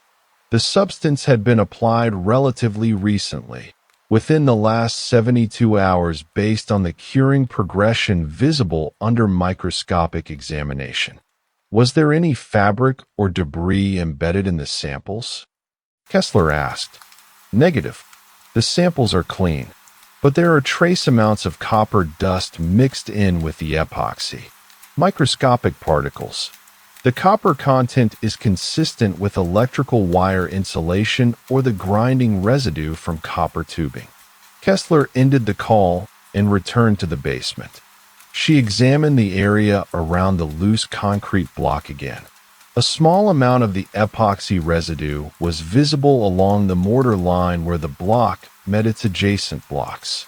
The epoxy had been used to seal something, to make something watertight, or to prevent something from shifting. She made another call, this time to the warrant division. By 8:03 p.m., the process had begun to obtain judicial authorization to examine the cavity behind the electrical panel. While she waited, Kessler continued methodically through the house. In the attic access, a pull-down staircase in the upstairs hallway ceiling, she found evidence of recent disturbance. The insulation had been disturbed in one section, and several fiberglass bats were displaced from their normal position. The dust on the attic beams showed footprints. She counted 4 distinct prints, all roughly the same size, suggesting a single individual had moved through the attic multiple times. In the corner of the attic where the footprints were most concentrated, she observed an area where the roof decking showed discoloration. The wood was darker in a roughly circular pattern approximately 1 meter in diameter. The discoloration was consistent with water staining or prolonged moisture exposure, but there was no visible leak, no damaged roofing material above. When she pressed her finger against the stained wood, it was dry and solid. The staining was old, predating the current incident. She photographed it and descended back to the main floor. Arthur was standing in the living room, looking at the empty space where his sofa had been. Kessler approached him and observed his physical state. His pupils were dilated. His breathing was controlled but measured. He had not cried. He had not expressed anger. He had remained observant and cooperative throughout the search. These facts did not indicate guilt or innocence. They indicated a person in shock responding rationally to an extraordinary circumstance. I need you to provide a complete timeline of your activities for the past week, Kessler said. And I need a list of every service person who has been in your house in the past 6 months.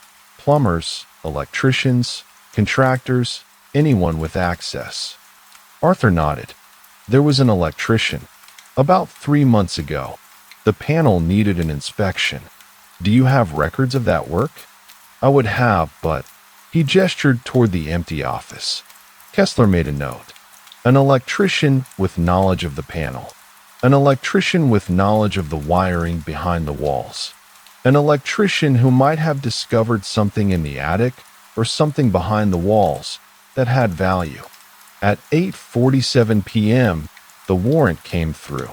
Kessler returned to the basement with evidence collection materials and a technician from the crime lab named Dale Garrett. Together, they carefully removed the loose concrete block. Behind it, a rectangular cavity was revealed, approximately 40 centimeters deep. The cavity had been deliberately created. The blocks around it had been carefully removed and then replaced with new mortar. Inside the cavity, wrapped in plastic sheeting and sealed with the epoxy resin, was a metal lockbox identical in appearance to the one found beneath the mattress. This box bore no combination dial. Instead, it had a keyhole and a small latch mechanism. The lock was corroded, indicating the box had been in the wall for years, possibly decades. The plastic wrapping had prevented moisture from reaching most of the box, but the latch showed oxidation. Kessler photographed it without removing it.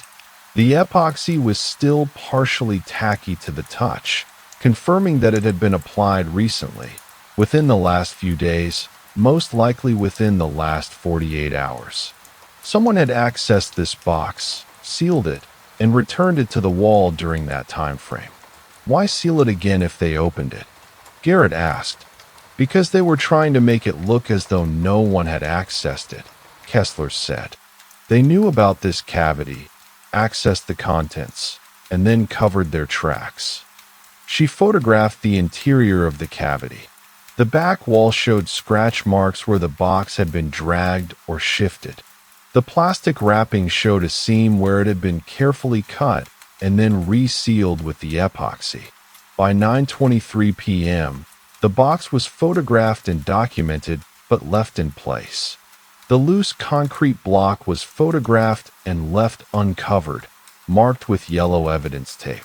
The warrant would require full excavation and examination by a forensic specialist with authority to open the locked box. Kessler stood in the basement and reviewed her notes. A work order forged to gain access.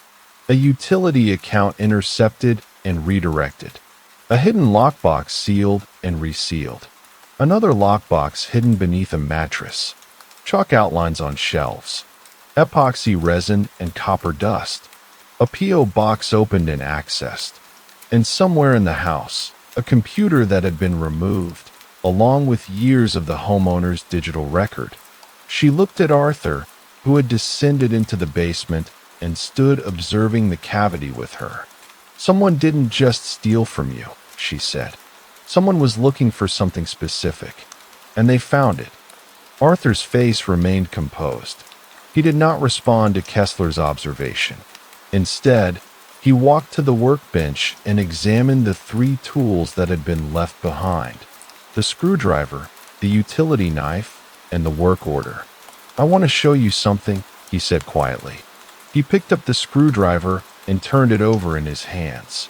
The wooden handle bore initials carved into the grip, RP in crude letters, the work of someone with time and deliberate intent. "That's not my screwdriver," Arthur said. "I've never seen it before."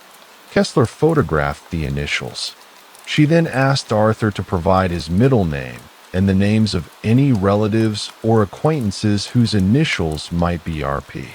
He provided 3 names: Richard Paulson, a cousin he had not spoken to in 8 years; Robert Pierce, a former neighbor who had moved away in 2019; and Raymond Petty, a contractor who had worked on the house's exterior in 2018. She made notes and continued her examination of the workbench. Beneath it, on the concrete floor, she observed a small pile of wood shavings, fresh shavings, still containing moisture, the type produced by an active cutting or shaving operation. She collected several of them and placed them in an evidence envelope. The shavings were consistent with oak or a similar hardwood, not the softwood typically found in construction. In the corner of the basement, she noticed an old wooden shelf unit that had been left behind. It was covered in dust except for one area, a section of approximately 60 centimeters where items had been recently removed. The dust on the shelf had been disturbed, pressed down, and then swept away unevenly. When she examined the shelf's edge, she found a small piece of fabric caught on a rough splinter. Navy blue cloth, approximately 2 centimeters square, matching the thread she had found in the upstairs closet. She collected it and placed it in a separate evidence bag. "When did you last come into this basement?" she asked Arthur. "This morning, before I left. I checked the furnace. It was running normally." "Did you notice anything unusual?" "No. Everything was as it always is." But Kessler observed that Arthur had walked directly to the shelf when he mentioned it, indicating he visited the basement regularly. She examined the shelf unit more carefully. It contained items left behind: old paint cans, some rusted tools, a cardboard box containing old photographs. She did not open the photograph box. Instead, she noted its location and the dust pattern around it. The box had not been disturbed. She ascended from the basement and found herself in the kitchen again. The carton of milk remained on the counter. It was now 9:58 p.m., and the milk had been exposed to room temperature for approximately 14 hours. She smelled it again. The sourness had progressed. The bacterial growth was accelerating. She estimated the milk would be visibly curdled within another 12 hours. She opened the refrigerator and examined the interior again. The shelves were empty except for the condiment rack on the interior door. On the top shelf of the door, a single bottle of mustard remained. She removed it and examined the label. The manufacture date was printed on the cap, 18 months prior. The expiration date indicated the product had expired 3 months ago, yet the bottle was still sealed, unopened. She photographed it and placed it back on the shelf. In the pantry, a single item remained, a can of chickpeas on the second shelf, dusty, the label slightly faded. The expiration date on the bottom read April 22nd, 2024, 2 years prior. The can had not been opened. No one had eaten from Arthur's pantry in 2 years, or at the very least, no one had replaced what had been consumed. Kessler made a note in her case file. Extended absence possible. Residence unoccupied for extended period prior to April 13th incident. Verify when homeowner last maintained regular occupancy. She returned to Arthur in the living room. How long have you lived in this house? She asked. 12 years. Since 2014. And you've been living here continuously? No extended absences. Arthur paused. His jaw tightened slightly. I took a sabbatical. About 2 years ago. I was away for 4 months.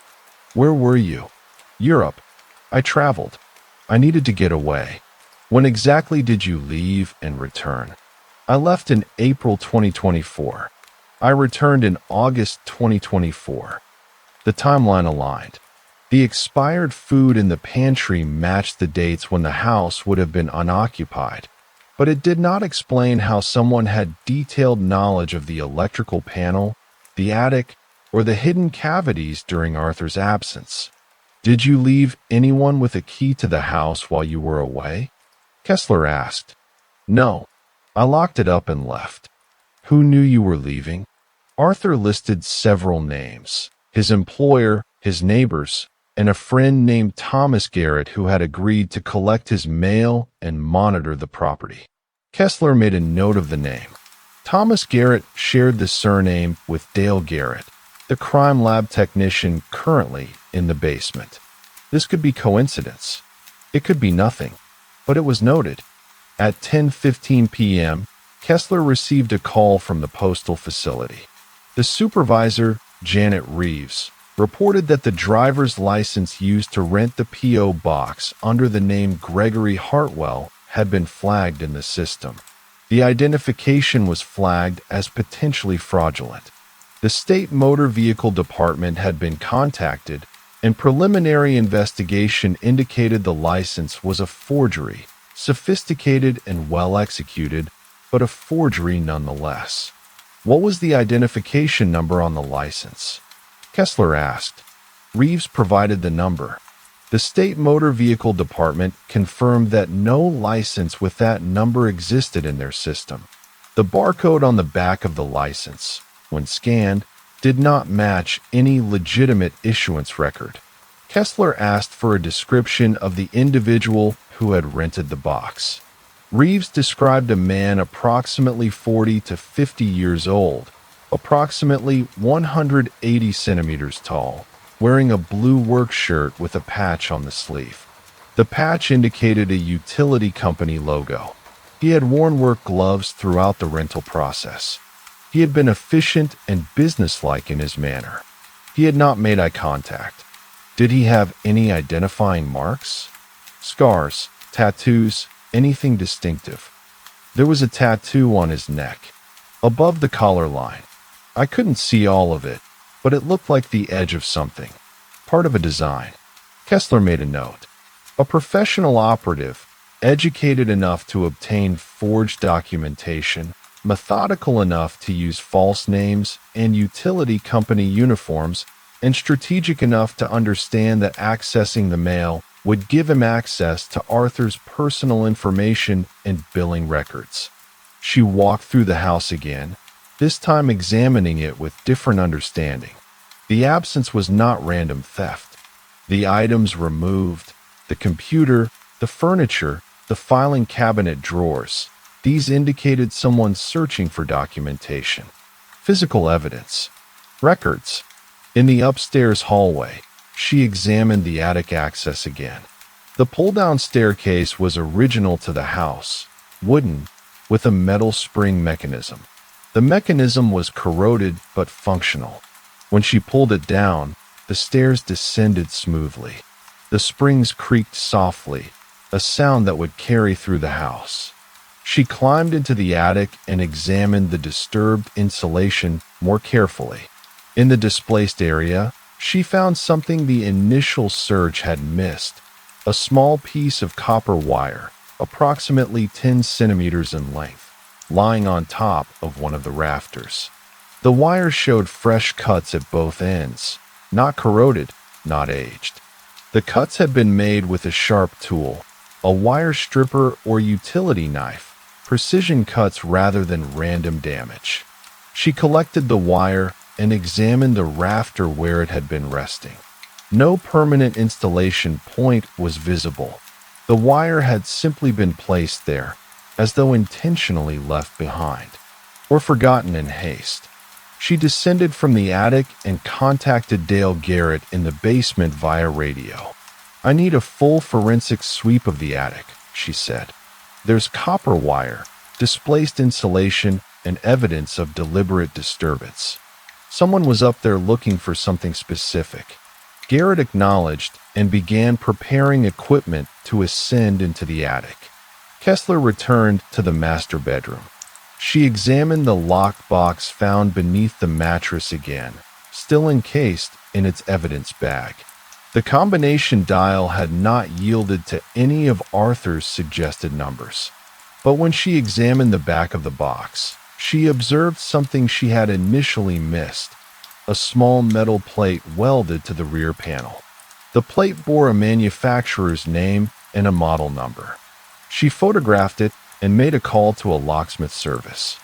The technician confirmed that the box was a commercial-grade safe deposit box, the type used by businesses and individuals for document storage. The manufacturer was a company headquartered in Connecticut that had been in business since 1987. The model number indicated the box had been manufactured between 2010 and 2015. "Can you open it without a key?" Kessler asked. "Not without damage. The lock mechanism is solid. We could drill it, but that would destroy any evidence inside." Kessler authorized judicial approval for a locksmith to open the box under controlled conditions at the police department. The box would be photographed and examined before opening. By 11:34 p.m., she had documented every accessible area of the house. The basement remained the primary focus: the hidden cavity in the wall, the sealed lockbox, the fresh epoxy, the copper residue. Whatever had been in that cavity was now gone, taken by the individual or individuals who had gained access through the forged work order. She stood in the empty kitchen with Arthur and reviewed what they knew. The crime had been meticulously planned.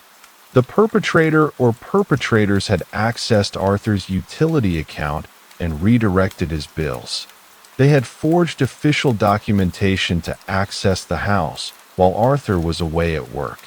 They had known about hidden cavities in the basement, knowledge that suggested either prior occupation of the house or detailed research beforehand. They had sealed the cavity with professional-grade epoxy after retrieving its contents, indicating an attempt to cover the theft and make it appear as though nothing had been disturbed. But they had left tools behind. They had left a locked box beneath the mattress.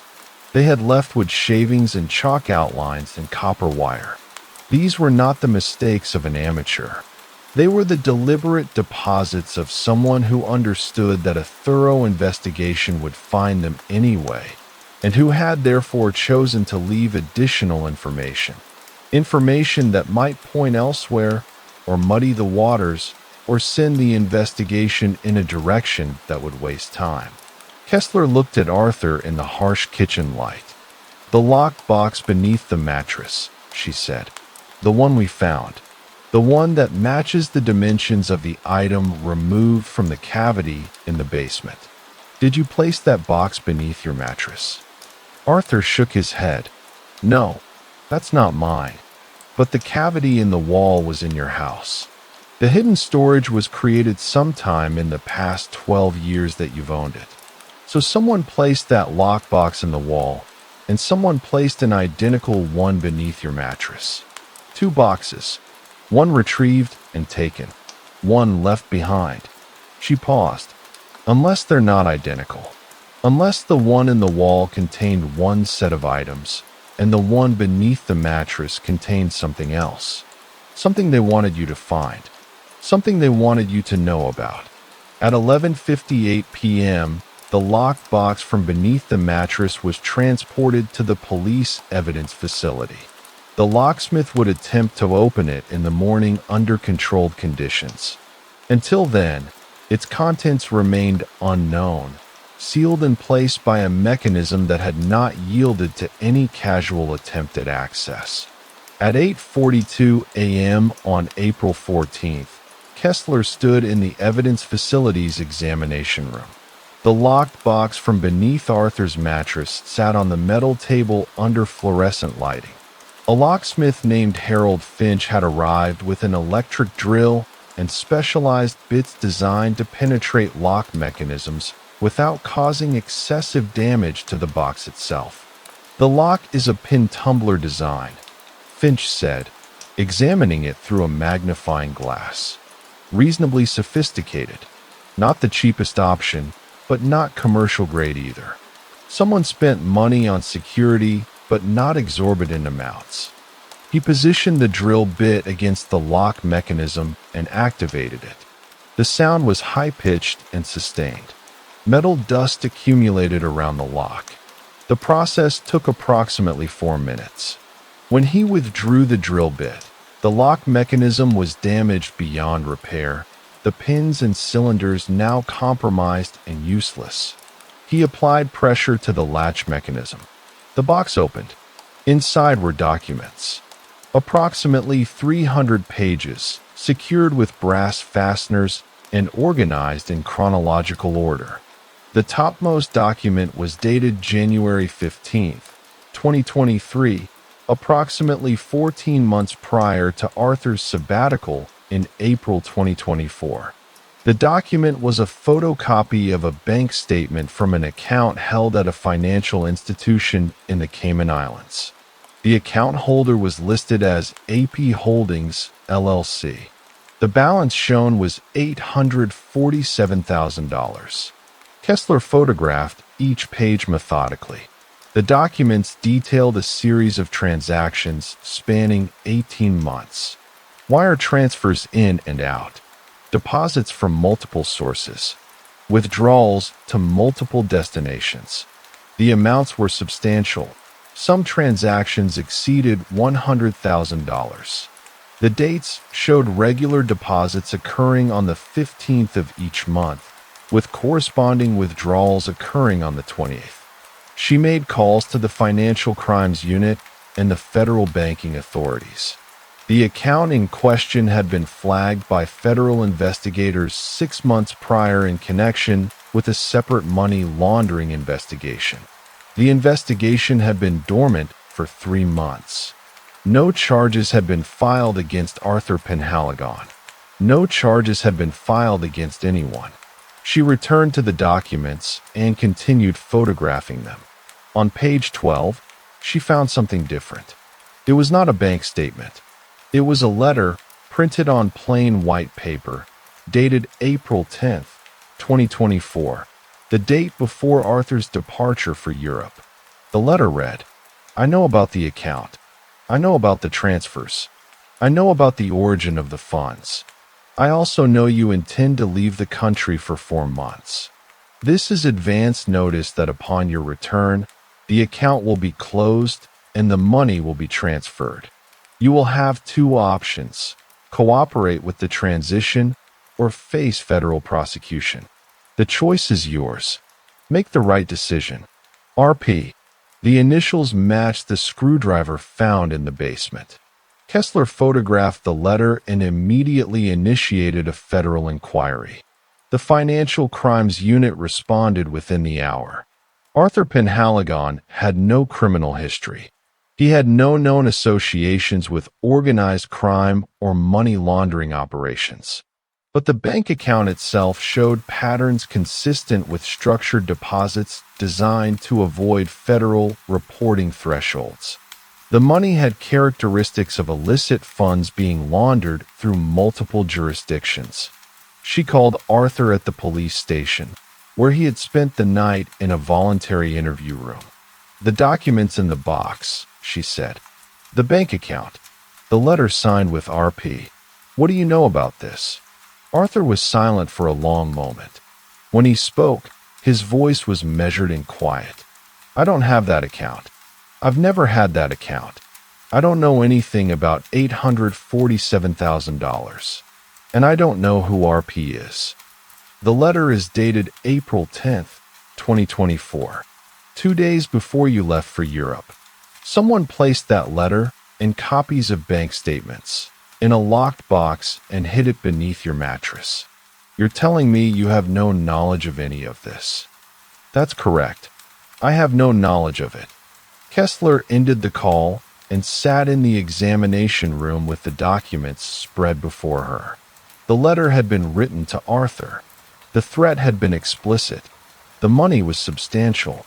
The origin was unclear. But the implication was inescapable. Someone had been blackmailing Arthur.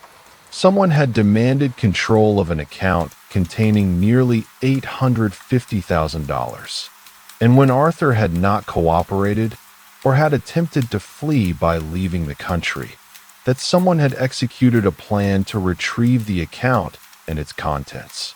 She contacted the Cayman Islands Financial Authority and initiated an international inquiry. The response came back within 2 hours. The account, AP Holdings, LLC, had been closed on April 13th, 2024, the date Arthur returned from his sabbatical. Approximately $840,000 had been withdrawn in a single wire transfer to an account held at a bank in Luxembourg. The recipient account was registered under a corporate entity called Meridian Consulting Group. She made a note: Meridian Street, P.O. Box location, name significance unknown, possible connection. The Luxembourg bank account had subsequently transferred the funds through a series of wire transfers to multiple jurisdictions over the following months. The trail became difficult to follow after the third transfer. The money had been deliberately routed through multiple countries and financial institutions in a pattern that suggested professional money laundering expertise. She returned to the police station and requested a comprehensive background check on Arthur Penhaligon. The results were inconclusive. He was a systems analyst for a mid-sized software company. He had worked there for 7 years. His employment record was clean. His credit history showed no significant debt. He owned his home outright, purchased in 2014 with cash, approximately $280,000, with no mortgage. The cash purchase was the anomaly. Kessler made inquiries with the real estate agency that had handled the transaction.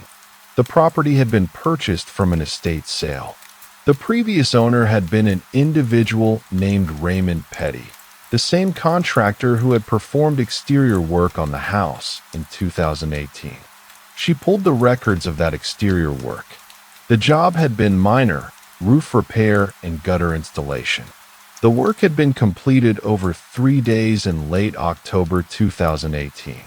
Raymond Petty had submitted an invoice for $4,200, which Arthur had paid in cash. She made a call to Raymond Petty's contracting company. The business was no longer in operation. Petty had closed it in 2019. She located his current contact information and called him at a new address in a neighboring county. "I'm investigating a property at address," Kessler said. "You performed roof and gutter work on it in October 2018. Do you recall the job?" There was a pause. When Petty responded, his voice was tense. I remember the job, but I don't remember details from 6 years ago. What? I'm conducting an investigation related to the current owner. Did you notice anything unusual about the property when you were working on it? Anything that struck you as noteworthy? No. It was a routine job. Roof repair, new gutters. That's all. Did you have access to the interior of the property? For a few minutes. I needed to check the attic access from inside to assess the roof condition. But that was it. Did you notice anything in the attic? Another pause, longer this time. There was an old metal box hidden in the wall, behind some loose blocks. I didn't touch it. That wasn't my business. Kessler photographed the page with the initials RP carved into the screwdriver handle and sent it to Raymond Petty's phone. Is RP your abbreviation? She asked. Yes. I carved my initials into my tools. But I didn't leave that screwdriver at the property in 2018. I've never left a screwdriver there in my life. She ended the call and reviewed the timeline again. Raymond Petty had been inside the house in 2018. He had observed the hidden cavity in the basement. Years later, someone using the initial RP had left a screwdriver at the scene of the theft. Either Petty was involved, or someone was deliberately impersonating him. She made a second call, this time to the electrical contractor who had inspected Arthur's panel 3 months prior. The contractor's name was Derek Hutchins. She requested detailed records of the work performed, including entry and exit times, a complete inventory of what was examined, and any photographs taken during the inspection. Hutchins provided the records within the hour. The inspection had occurred on January 14th of the current year. Hutchins had spent approximately 2 hours inside the house. He had documented the electrical panel, tested all outlets, and performed a safety assessment. He had also accessed the attic to check for any fire hazards related to electrical wiring. The inspection report noted, attic accessed via pull-down stairs. Insulation intact. No visible fire hazards.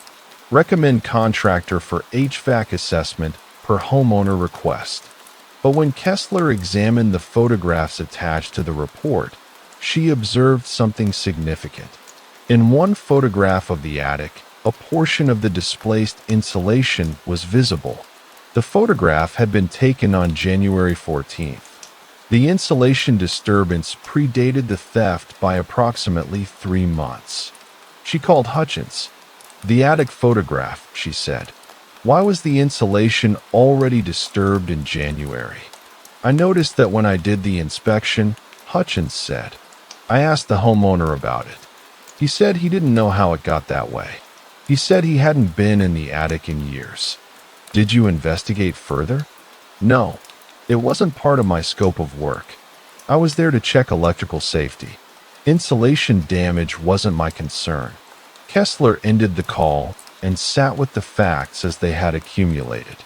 The hidden cavity had been created years prior, possibly by Raymond Petty when he purchased the property, or by someone before him. Arthur had purchased the property in 2014 and lived there continuously until his sabbatical in April 2024.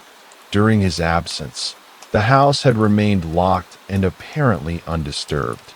Someone had opened the hidden cavity sometime between August 2024, when Arthur returned from Europe, and April 13th, 2025, the date of the theft. They had discovered a locked box containing either the original documents and bank statement or a different set of items entirely. They had sealed the cavity with professional epoxy. They had left behind a second locked box beneath Arthur's mattress containing copies of bank statements and a threatening letter. And they had done all this while maintaining the appearance of a routine utility company visit. At 1:23 p.m., Kessler received notification that the Meridian Street P.O. box had been monitored by federal authorities. Mail had been deposited into the box on April 14th, the morning after the theft. The mail consisted of 3 items: a bank statement from the Luxembourg account, a forwarding address change form, and a note written on plain white paper. The note read, "The account is secured. The funds are safe. You will receive further instructions regarding the distribution of your percentage." This concludes the first phase of the operation. MW. The initials did not match RP. They matched Marcus Webb, the utility company customer service representative who had informed Kessler about the address change to the P.O. box. At 2:17 p.m., federal agents apprehended Marcus Webb at his residence. A search of his apartment revealed multiple forged documents, including driver's licenses, utility company work orders, and identification badges for 3 different contractors. The apartment also contained surveillance photographs of Arthur's house taken from multiple angles, utility maps of the neighborhood, and a detailed blueprint of the house's interior with annotations marking the locations of the electrical panel, the attic access, and, marked with a red circle, the basement wall cavity. But Webb was not the only operative identified. Among the documents recovered was a ledger containing names and dates. The name Raymond Petty appeared twice, once in 2018 and again in 2024. Cross-referencing revealed that Raymond Petty had died in 2021 from a heart attack. His identity had been stolen and was being used as an alias by an unknown operative. The screwdriver with the carved initials RP had not belonged to Raymond Petty. It had belonged to someone using his identity as a cover. Kessler stood in the evidence facility at 3:44 p.m., examining the recovered documents from Webb's apartment. The blueprint of Arthur's house was professional grade, the type typically produced by licensed architectural firms or municipal planning offices. She contacted the city assessor's office and requested records of anyone requesting blueprints or property surveys for Arthur's address.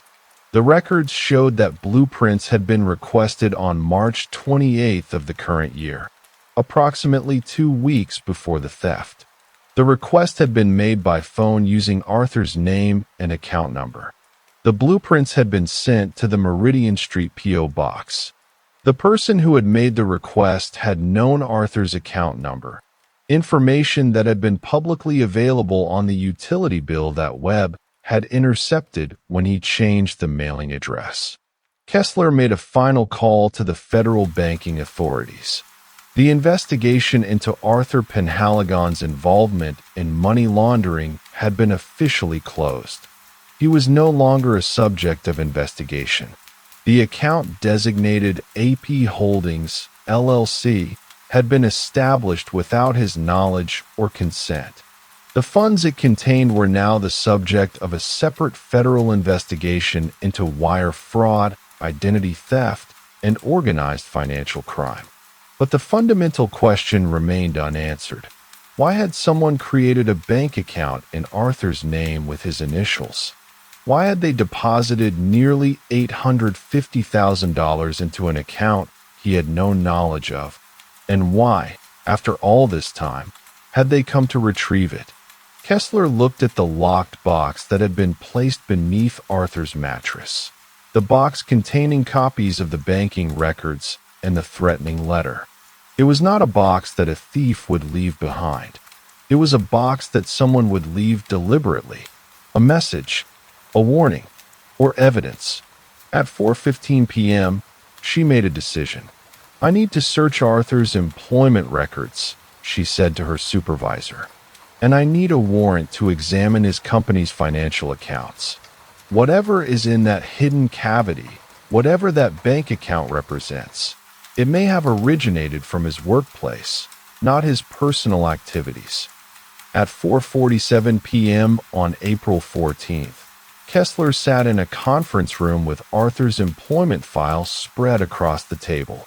The file contained 6 years of performance reviews, salary statements, and project assignments from Cascade Software Systems, where Arthur worked as a senior systems analyst. The salary progression was stable. His starting salary in 2018 was $72,000. By 2024, it had increased to $94,000.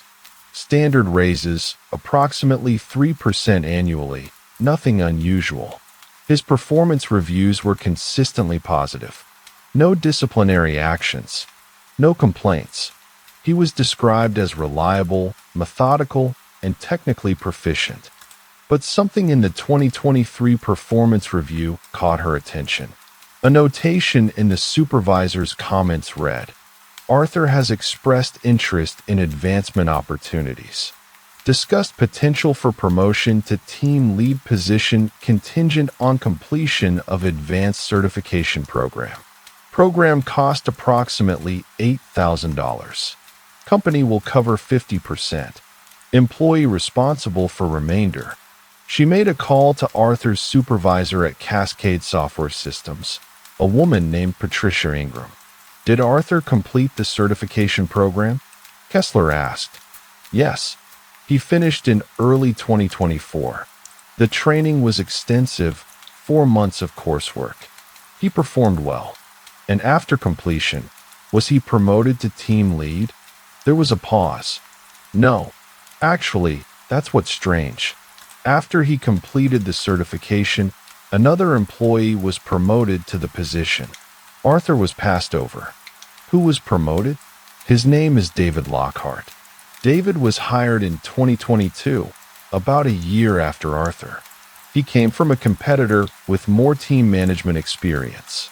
When the team lead position opened up, management decided David was the better fit despite Arthur's seniority." Kessler made a note and continued the conversation. "During Arthur's sabbatical in 2024, who covered his responsibilities?" "David did. Arthur was on unpaid leave for 4 months. David took over his projects and his team assignments." "Did David continue in those roles after Arthur returned?" "Yes. When Arthur came back, David had already been promoted to team lead. Arthur returned to his analyst position, reporting to David. The reversal was significant. Arthur had invested time and his own money to advance his career. He had completed specialized training. He had met the requirements for promotion. And then someone junior to him, someone hired a year after him, had been promoted instead. And when Arthur left, that same person had taken over his work and had been permanently advanced past him." Kessler ended the call and made a second call, this time to the federal banking authorities, requesting detailed information about David Lockhart. The response came back within an hour. David Lockhart had no bank accounts in his name in the United States, but a search of international financial records revealed something significant. David Lockhart had opened a bank account in Luxembourg in June 2023, approximately 6 months before Arthur's sabbatical. The account had received deposits from multiple sources between June 2023 and April 2024. The total amount deposited was $847,000, the same amount as the account designated AP Holdings, LLC. Kessler pulled David Lockhart's personnel file from Cascade Software Systems. His employment history showed one previous position, a systems analyst at a software development company in Portland, Oregon, from 2019 to 2022. The company had specialized in financial software and payment processing systems. She made calls to that company and confirmed that David Lockhart had worked in their security division, specifically handling customer account credentials and access protocols. He would have had knowledge of how secure systems worked. He would have understood how to forge documents. He would have known how financial systems could be manipulated.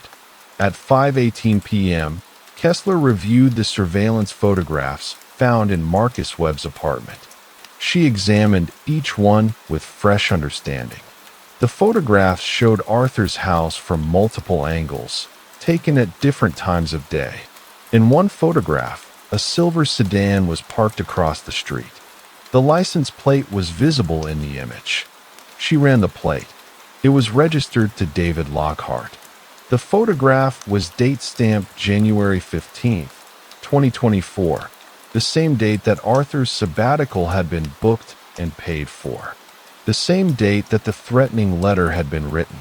The same date that surveillance of the property had begun. Kessler then reviewed the list of names found in Marcus Webb's apartment, the ledger that documented various operatives and their assigned roles. The name David Lockhart appeared 3 times with different dates. June 2023, account setup and funding coordination. January 2024, property reconnaissance and threat communication.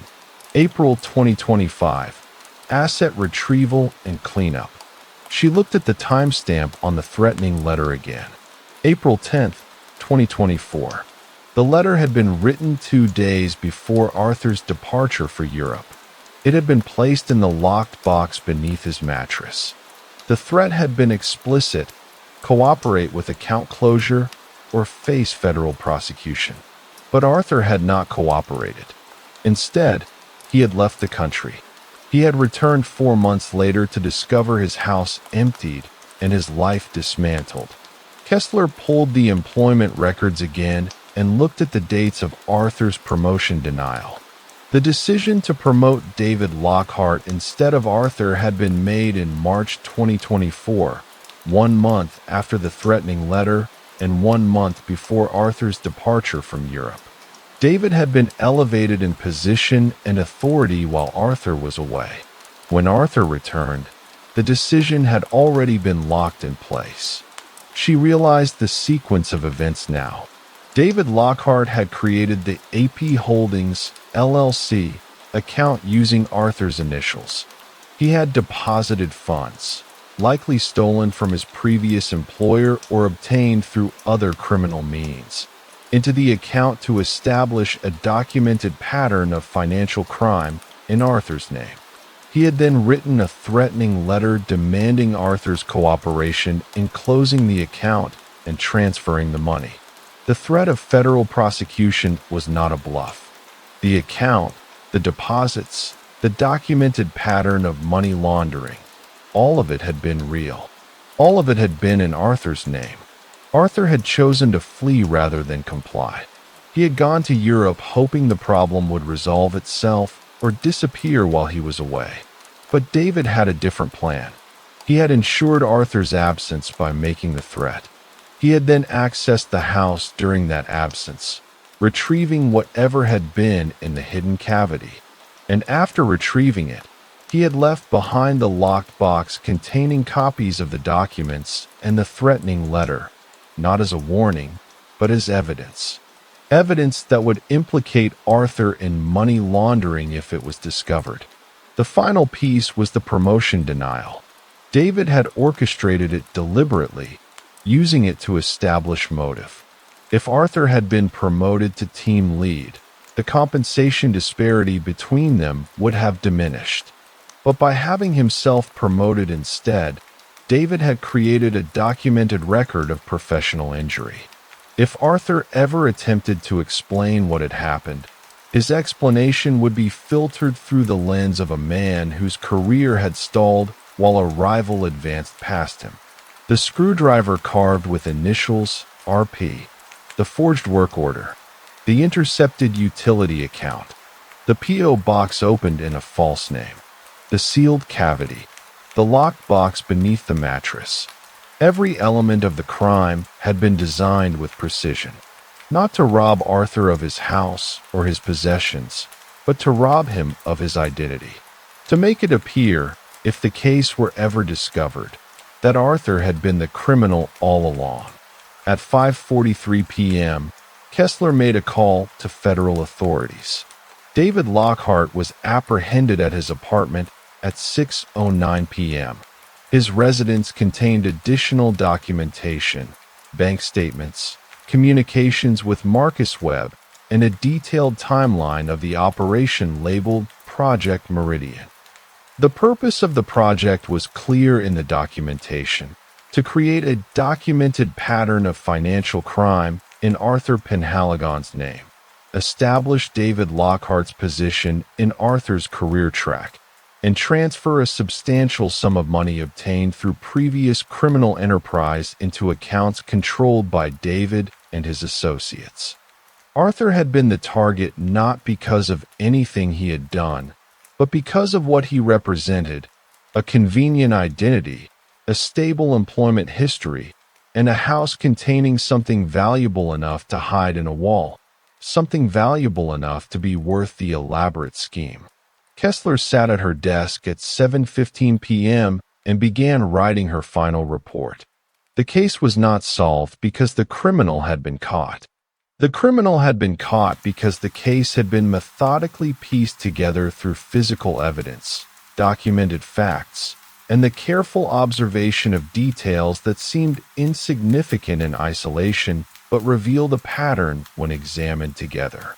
The screwdriver, the utility bill, the P.O. box, the surveillance photograph with the date stamp, the employment records, the timing, the sequence of events. David Lockhart had been meticulous, but he had made one critical error. He had trusted Marcus Webb to handle the details of the operation. Webb had been the point of contact. Webb had been the one who left tools at the scene and forged documents on file. Webb had been the one who created a paper trail that, when followed backward, led directly to Lockhart. Kessler documented each connection methodically in her report. The federal charges would be substantial: wire fraud, identity theft, money laundering, forged documentation, conspiracy. The case would proceed through multiple jurisdictions and would likely take years to fully prosecute. But the fundamental truth was now clear. Arthur Penhaligon was a victim of an elaborate identity theft and financial fraud scheme orchestrated by someone who had worked beside him for 3 years, someone who had resented him professionally, someone who had possessed the technical knowledge and access to create the entire structure of the fraud from scratch. At 8:02 p.m., Kessler closed her case file and filed it with the federal authorities. The investigation was complete. The perpetrator had been identified. The motive had been established. She did not feel satisfaction from the resolution. She felt only the quiet certainty that comes from following a logical chain of evidence to its inevitable conclusion. The truth had not been discovered through intuition or luck. It had been revealed through patient, methodical examination of facts. Facts did not lie. They simply accumulated until they formed a picture that could no longer be denied. Arthur Penhaligon would reclaim his house, his identity, and his life. But he would never reclaim the time that had been stolen from him, or the professional opportunity that had been deliberately taken while he was away trying to escape a threat he had been made to believe was real. The lockbox beneath his mattress had contained a warning, but it had contained something else as well: the seeds of the investigation that would ultimately expose the truth. David Lockhart had made a final mistake. He had left the evidence behind, perhaps believing it would confuse investigators, perhaps believing that Arthur would destroy it rather than turn it over to authorities. But Arthur had done neither. He had cooperated fully, and in doing so, he had provided the thread that, when pulled, unraveled the entire operation. At 8:47 p.m., Kessler made a final call to Arthur at his temporary residence, informing him that the investigation had concluded and that the perpetrator had been apprehended. "It was someone at your company," she said quietly. "Someone you worked with. He created the account in your name. He orchestrated the entire scheme." There was a long silence on the other end of the line. "Why?" Arthur asked finally. "Because he could," Kessler said, "and because he wanted what you had. He couldn't take it directly, so he took it in pieces. The promotion, the identity, the money. He took what he could and left you with the evidence of a crime you didn't commit. She ended the call and closed the case file for the final time. Story 3. A digital forensic team tracked a series of unauthorized company wire transfers to a junior accountant who had installed a keystroke logger on the CFO's laptop during a routine software update. The investigation began in the basement server room of Mercer Financial Group, a nondescript office park in suburban Connecticut. The lead investigator, Marcus Webb, stood before the CFO's workstation, a Dell Precision tower with a tower that hummed at a steady pitch. The machine had been powered down since the previous afternoon, when the unauthorized transfers were discovered by the accounting department's automated reconciliation system. Webb logged in with credentials provided by IT, observing the timestamp on the login screen. 8:23 a.m., April 12, 2026. The system had been idle for 16 hours. He opened the audit logs first, not to search for the junior accountant's name, which was already known, but to establish the timeline of access. The logs showed 5 separate sessions originating from the CFO's workstation between March 28th and April 8th. Each session lasted between 18 and 42 minutes. Each one coincided with times when the CFO had been confirmed in meetings elsewhere in the building. Webb pulled up the administrative panel and began examining the system's hardware inventory.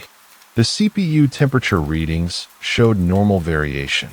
The RAM allocation was standard for the machine's specifications. But when he scrolled through the device manager, he found something that didn't belong. A USB device listed under the previous boot session, timestamp logged as 3:19 p.m. on April 8th. The device identifier was generic, USB mass storage device, but it had been connected for 12 minutes before disconnecting at 3:31 p.m. He checked the physical USB ports on the tower. Each one bore the subtle dust of months of disuse except for the rightmost port on the front panel. The plastic trim around that port showed a faint shine, consistent with repeated insertion and removal over a short period. He photographed it with the evidence camera, noting the reflection of the basement fluorescent lighting on the worn plastic. The file system revealed more. Webb navigated to the System 32 directory and pulled the recent drivers list. Alongside the standard peripheral drivers was one dated March 27th, one day before the first unauthorized session. The driver name was HID Standard Input Device, but the associated NF file contained an unusual signature path, not from the standard Windows driver store, but from a temporary folder that had since been deleted. He cross-referenced the file hash against known keystroke logging software signatures maintained by the Forensic Labs database. The match came back with 87% confidence.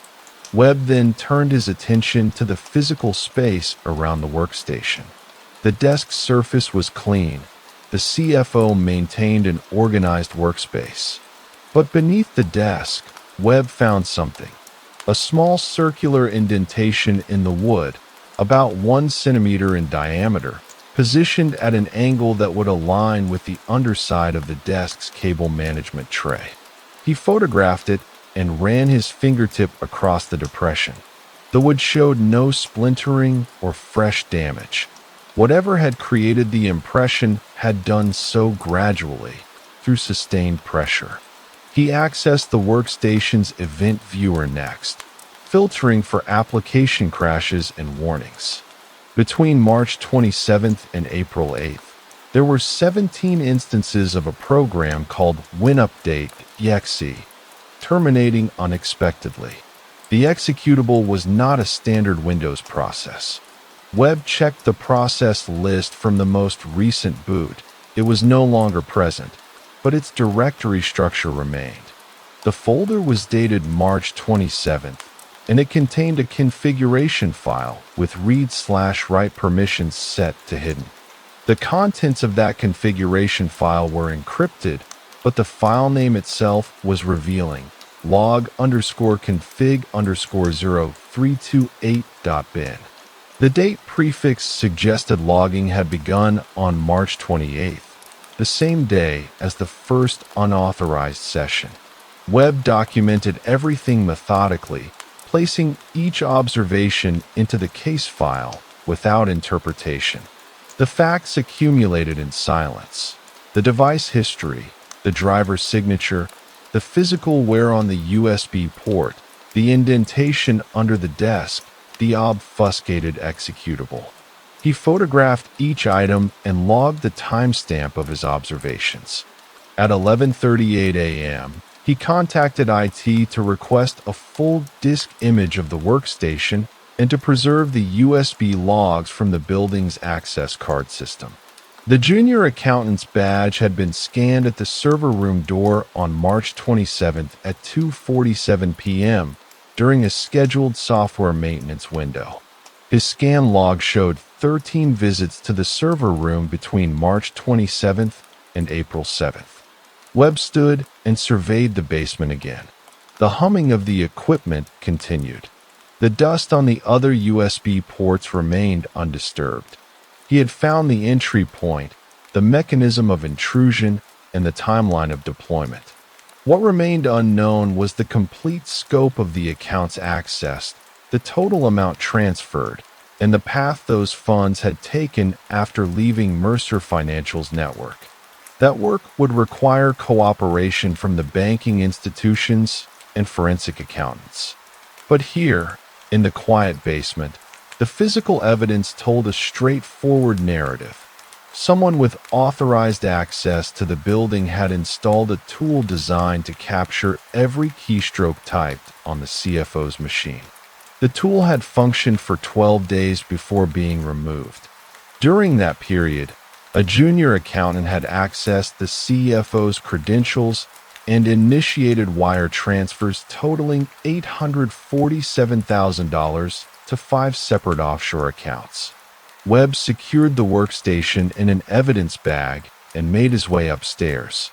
The investigation was far from complete, but the direction was now established: methodical, grounded in documented fact, moving forward through accumulated observation. Webb returned to the third floor where the junior accountant's workstation had been cordoned off and preserved. The desk remained exactly as it had been found, a coffee mug half filled with dark liquid, the surface covered with scattered invoices and account reconciliation sheets dated between March 15th and April 8th. The monitor had been disconnected and bagged for imaging. The keyboard and mouse sat in their normal positions, collecting dust. He began with the desk drawers. The top drawer contained standard office supplies: pens, a stapler, a small pack of sticky notes with handwritten reminders about account codes. The second drawer held employee benefits documentation and a personal calendar for 2026. Webb photographed each page of the calendar, noting the entries marked in blue ink: routine appointments, lunch meetings, a dentist visit on April 2nd. No notations about the wire transfers or the keylogger installation. The third drawer was deeper, designed for hanging file folders. Webb found 12 folders arranged in order. Most contained routine project documentation, quarterly reports, vendor contracts, audit materials. But the ninth folder, labeled hardware maintenance, contained something different. Inside were receipts. The first receipt was from an online electronics retailer, dated March 23rd.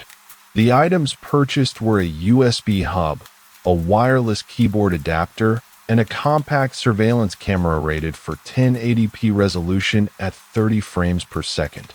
The order had been placed at 4:53 p.m. The delivery address was the employee's home address, confirmed by signature on the packing slip dated March 26th. Webb photographed the receipt, noting the invoice number and the payment method: a corporate credit card issued to the company, but billed to the employee's personal account. The second receipt, dated March 24th, was from a technology supply store 3 miles from Mercer Financial's offices. The items were a micro SD card reader, two 32-gigabyte memory cards, and a bottle of isopropyl alcohol. The purchase had been made at 2:19 p.m. using the same corporate credit card. Webb observed the faint adhesive residue on the back of the receipt where something had been attached, then removed. The adhesive was still tacky. The third receipt caught his attention immediately. It was dated March 27th, the day of the server room access, and came from a different retailer entirely, one specializing in IT security and penetration testing supplies. The items listed were generic: Software Bundle A, Configuration Set 1, and Premium Support License. No specific product names were provided, only SKU numbers and cryptic descriptions. The price tag was substantial, $1,847. The receipt had been paid in cash. A handwritten notation in the bottom margin read, "Install after 2 p.m." Webb set these receipts aside and continued searching. In the bottom of the drawer, beneath the file folders, he found a small cardboard box with the logo of a major computer peripherals manufacturer.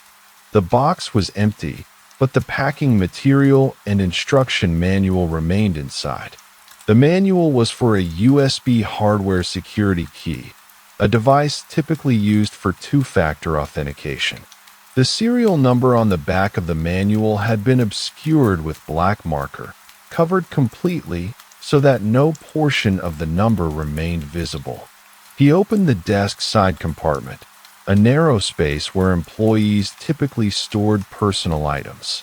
Inside were 3 items: a photograph in a plastic frame showing the junior accountant at what appeared to be a graduation ceremony, a stress ball, and a small notebook with a black cover. Webb opened the notebook carefully. The first 30 pages contained notes consistent with work activities, meeting summaries, account numbers, procedural reminders. But beginning on page 31, the handwriting changed. The entries became sparse, written in a different pen with different pressure on the page. The first relevant entry was dated March 26th and read, "K. Installed. Test tomorrow. Device shows no signs. Confirm access 10:30 a.m. window." Subsequent entries were brief and coded. Capture successful. Password obtained. Routing verified. First transfer ready. No alerts. Each entry had a date and time notation, though many times were crossed out or rewritten. Webb observed that certain entries had been written with such heavy pressure that the pen had nearly torn through the paper. These entries consistently corresponded to dates immediately following the unauthorized wire transfers. On April 8th, the final entry read, "Remove by Friday." Account check shows no suspicion yet. Next phase begins when signal received. Webb photographed each page of the notebook, being careful to capture the pressure variations and the crossouts. The evidence of revision suggested deliberation, correction, and planning that extended beyond the initial theft. He then examined the computer tower at the employee's desk.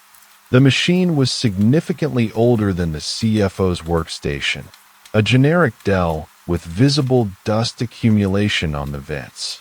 The power cable showed signs of age, with fraying at the connector. Webb requested IT to power the machine down remotely before touching it. Once it had shut down, he checked the USB ports. The rightmost port bore fresh scratches on the surrounding plastic, consistent with repeated connection of a device with slightly oversized dimensions.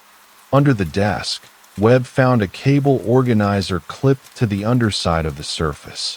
Inside, neatly coiled, was a USB cable with a military-grade connector on one end and a standard Type A connector on the other. The cable was new, showing no fraying or wear, despite the wear marks on the USB port above. He bagged it separately. At 1:09 p.m., Webb contacted the Financial Crimes Unit and requested a complete transaction history for the junior accountant's personal bank accounts dating back to January 2026. He also requested access to the employee's email archives, focusing on any communications with external email addresses or cloud storage services. By 2:47 p.m., the financial records arrived. The account showed normal deposits consistent with the employee's salary, regular withdrawals for living expenses, and occasional transfers to savings.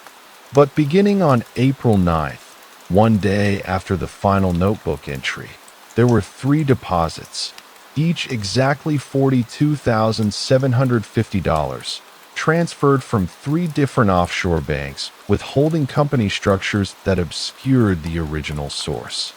The deposits had been made at 11:15 a.m., 12:33 p.m., and 1:51 p.m. respectively. Webb documented the timing. These deposits occurred between 18 and 24 hours after the keylogger had been removed from the CFO's workstation. The amounts were proportional to the total $847,000 transferred, suggesting a distribution system and immediate movement of funds. The email archives revealed messages between the junior accountant and an address registered as security review at protonmail.com, beginning on March 22nd. The messages were brief and used coded language: hardware ready, deployment window confirmed, artifact collected, payload extracted. The final message, sent at 4:12 p.m. on April 8th, read simply, "Device removed. Standing by for next instructions." There had been no response to that message. Webb sat back in the austere office.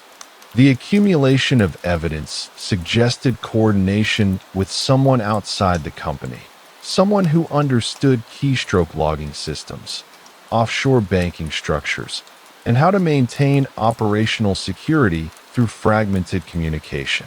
The junior accountant had been the physical agent, the person with building access and the technical competence to install the device. But the planning, the funding, the infrastructure for moving the stolen money, these suggested a larger organization or a more sophisticated partner.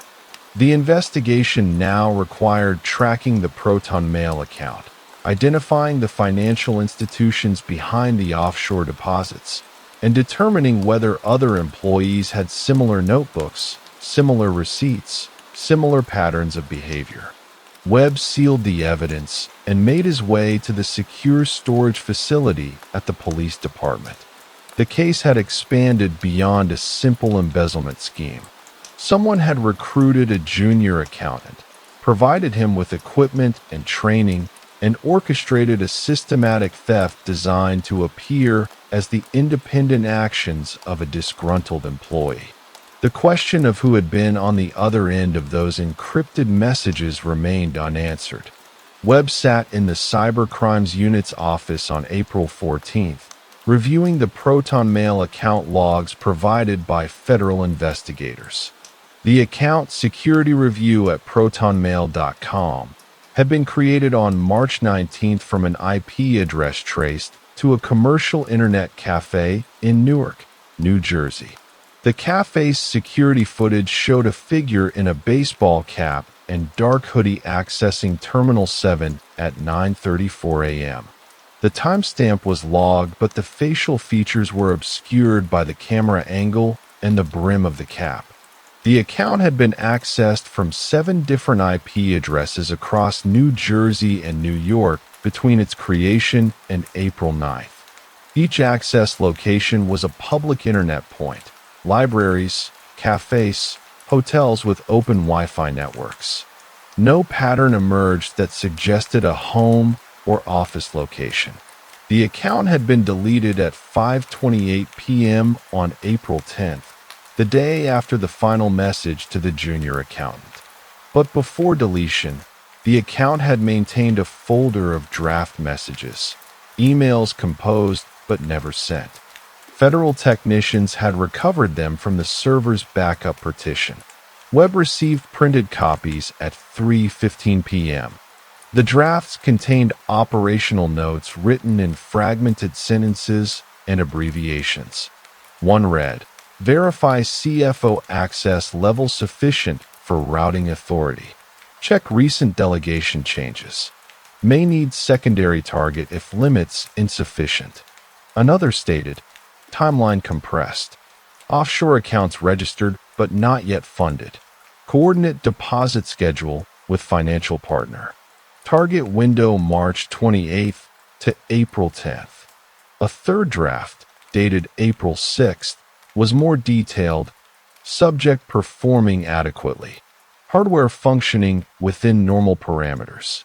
No alerts from company security infrastructure. Proceeding with Phase 2 authorization matrix.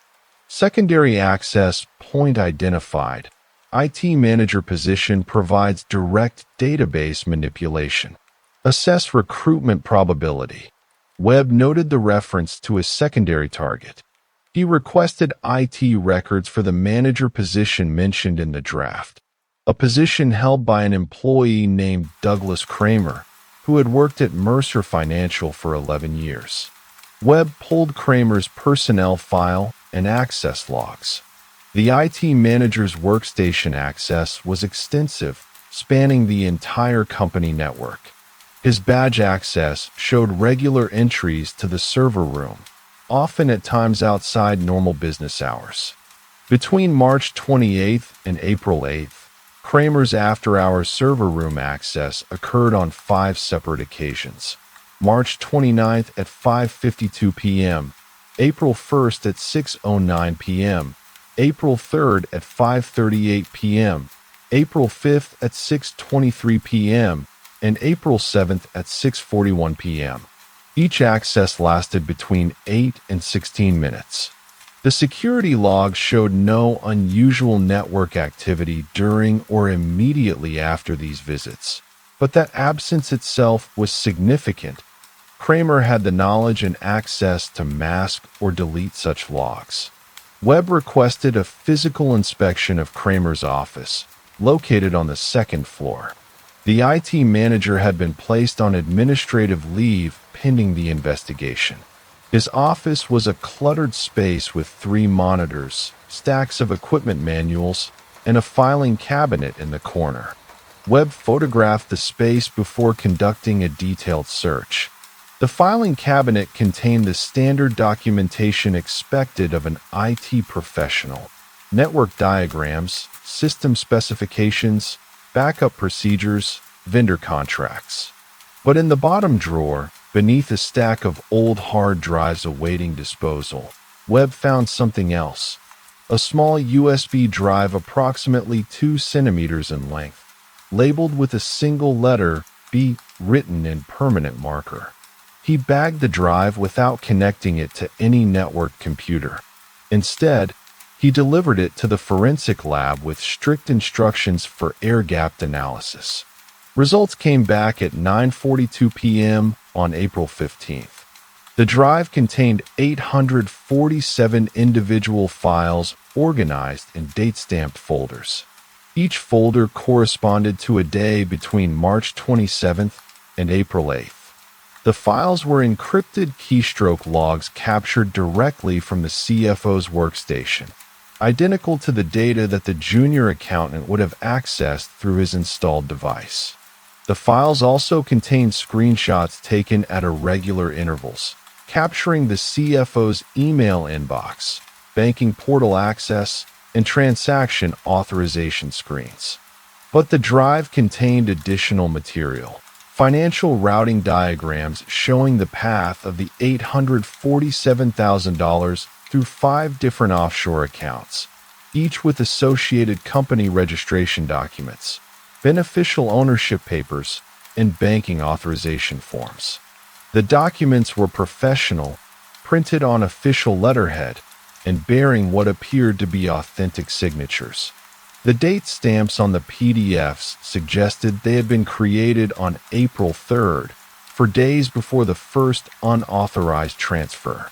One document caught Webb's attention: a corporate ownership structure for an entity called Meridian Holdings LLC, registered in the Cayman Islands.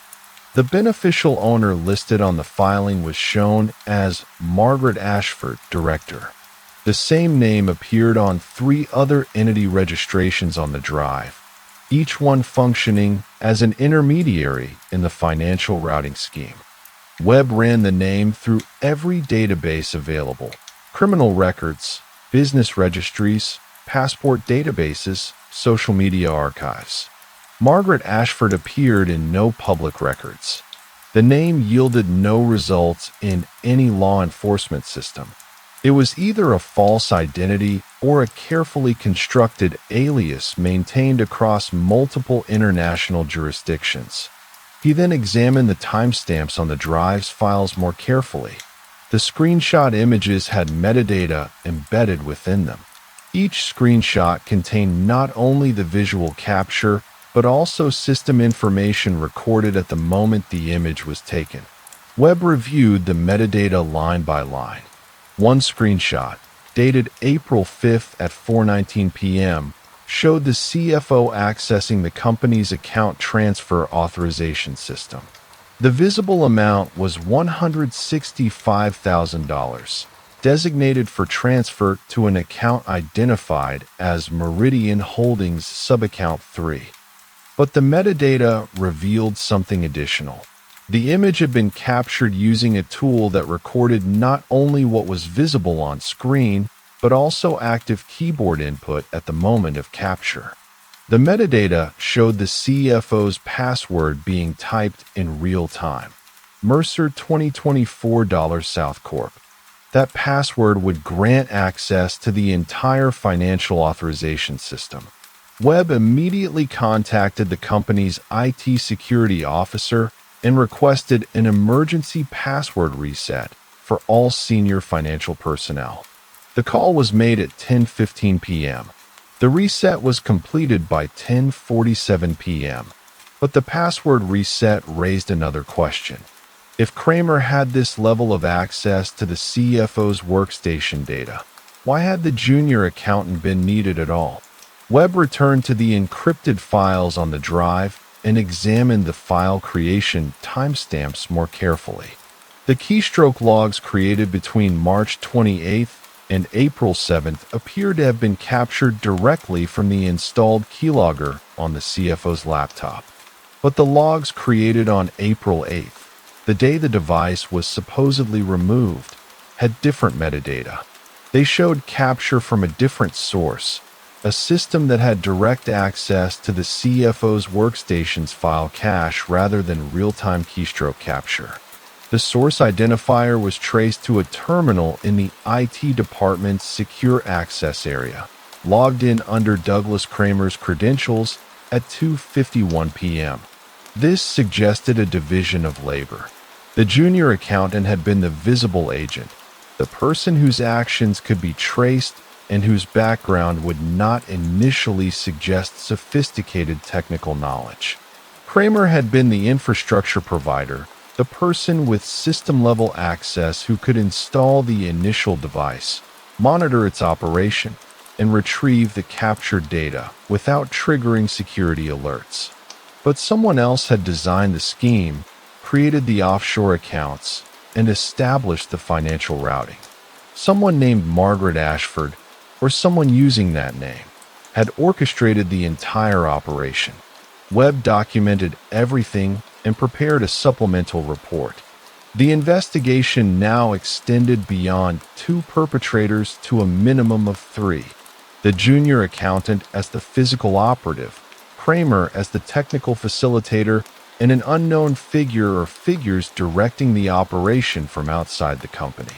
At 11:58 p.m., federal investigators arrived to take custody of the drive and the documentation. They informed Webb that 3 similar schemes had been identified at other financial institutions on the East Coast over the past 18 months. Each scheme followed the same pattern. A junior employee recruited through online channels, equipped with hardware and training, inserted into a company to access senior financial personnel's credentials. Each scheme involved offshore accounts registered under false identities. Each scheme bore the fingerprints of the same operational structure. The FBI had begun building a case against an organized group specializing in corporate fraud schemes. But the identity of the group's leader, the person behind the Margaret Ashford alias, remained obscure. The investigation was now federal in scope, expanding beyond Mercer Financial into a network of targeted companies across multiple states. Webb returned to his office at the police department and reviewed his notes. The facts accumulated methodically. The receipts, the notebook entries, the coded emails, the USB drive, the password metadata, the offshore account structures. Each piece of evidence pointed toward coordination and planning that extended far beyond what a junior accountant could have orchestrated independently. But the origin point, the person or organization that had recruited the junior accountant in the first place, remained hidden. The investigation had uncovered the mechanism of the crime, but not yet its architect. That work would require cooperation from international banking regulators, cybercrime specialists, and financial intelligence units operating in jurisdictions where the offshore accounts had been established. Webb sealed the case file and left the office. The building was empty at this hour, the fluorescent lights humming quietly in the hallway. Somewhere in the network of transactions and identities and carefully constructed aliases, there was a person or people who had built this entire system. The evidence was accumulating, but the full picture remained incomplete, waiting for the next discovery, the next connection, the next piece of documentation that would bring the investigation incrementally closer to the truth. On April 16th, Webb received a call from the FBI's Cyber Division. A financial institution in Delaware had discovered that their own database had been accessed on April 13th, 3 days after the offshore accounts for Meridian Holdings had been established. The access had been traced to an IP address originating from a residential location in Hoboken, New Jersey. The property was registered to a shell company, but utility records showed active electricity consumption, indicating the residence was occupied.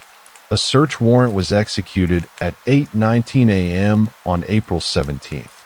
Webb was present as a civilian consultant, accompanying federal agents to the third-floor apartment in a converted brownstone. The apartment was sparse, minimally furnished, containing a bedroom with a single bed and a living area with a desk, chair, and 3 computer monitors. The electricity meter in the basement showed consistent usage patterns dating back to January 2026. The computers were powered down and immediately bagged for forensic imaging. But before the systems were removed, Webb conducted a physical search of the space. The desk contained a single drawer, locked. Federal agents used a court-authorized key to open it. Inside were documents, dozens of them, organized in folders labeled with dates and company names. Webb observed folders labeled Mercer Financial, Ashford Capital, Harbor Trust, Pinnacle Securities, and 5 others. Each folder contained printed copies of financial documents, account registrations, and wire transfer confirmations. The documents in the Mercer Financial folder were dated between March 15th and April 8th. Webb began photographing the contents systematically. One document caught his attention, a handwritten memo dated March 20th, written on graph paper in blue ballpoint pen. The memo read, "Subject identified, Mercer Junior Accountant, position in accounts payable, limited access but adequate for initial phase. Contact scheduled for March 22nd via LinkedIn recruitment message." Cover: remote consulting opportunity, $800 per assignment. Initial payment transfer will confirm willingness. Hardware shipment March 24th. Installation window March 27th during scheduled maintenance. Target: CFO account authorization matrix. Secondary target: IT infrastructure manager for Phase 2 contingency. Timeline: 12 days capture minimum before removal. Expected yield: $750,000 to $900,000 based on recent transaction patterns. The memo indicated the operation had been planned weeks in advance. The person who wrote it had conducted preliminary research on company structure, identified vulnerable employees, and calculated expected financial returns with precision. Webb noted the handwriting characteristics: slightly slanted, consistent pressure, professional formatting, suggesting someone accustomed to planning and documentation. A second memo, dated March 25th, read, "Subject confirmed access to building. Hardware shipment received per tracking. Installation scheduled 27th. Kramer will manage backend infrastructure and data retrieval. Subject naive regarding scope of operation. Will provide only basic technical instruction. Better if he believes this is legitimate consulting work. Payment structure: modest amounts to subject, substantial transfers to offshore accounts when phase complete. Deniability maintained through compartmentalization." The word compartmentalization was underlined twice. Webb placed these memos in evidence bags and continued searching the desk. Beneath the folders, he found a leather-bound journal, approximately 15 centimeters by 10 centimeters, with blank pages. The journal contained entries dating back to January 2026. The handwriting matched the memos. The same person who had planned the Mercer financial operation had been documenting other activities in this journal. The entries were sparse but revealing. One from January 15th read, "Harbor Trust breach completed. Final transfer routed through Mauritius subsidiary. Total recovered, $523,000. No detection alerts. Proceed with planning for second concurrent operation." Another from February 8th. "Pinnacle Securities target identified. Senior Vice President identified as optimal leverage point. Recruiting process initiated. Expect cooperation within 3 to 4 weeks. Timeline compressed due to quarterly audit schedule." The entries documented at least 7 separate operations, each one targeting a different financial institution, each one using a similar methodology. Identify a vulnerable employee, recruit them through remote channels, provide hardware and technical support, extract financial credentials, execute transfer, and maintain operational security through compartmentalization and false identities. Webb observed that the journal entries became increasingly detailed and confident over time. The earliest entries were brief and cautious. By March, the entries showed expanded scope and ambition. An entry from March 12th read, "Initial phase successful. Mercer operation will be flagship demonstration. Once Mercer yield confirmed, scale to simultaneous operations. 5 institutions identified for Q2 2026. Estimated total recovery, $4.2 million. Infrastructure supports 10 concurrent operations if compartmentalized properly." This was not a one-off scheme. This was an organized operation, systematically expanding, targeting multiple institutions across multiple states, with detailed planning and operational discipline. Webb photographed every page of the journal and continued his examination of the apartment. In the bedroom, he found a printer with several sheets of blank paper in the output tray. The printer's ink cartridges showed evidence of recent heavy use. The color cartridges appeared partially depleted.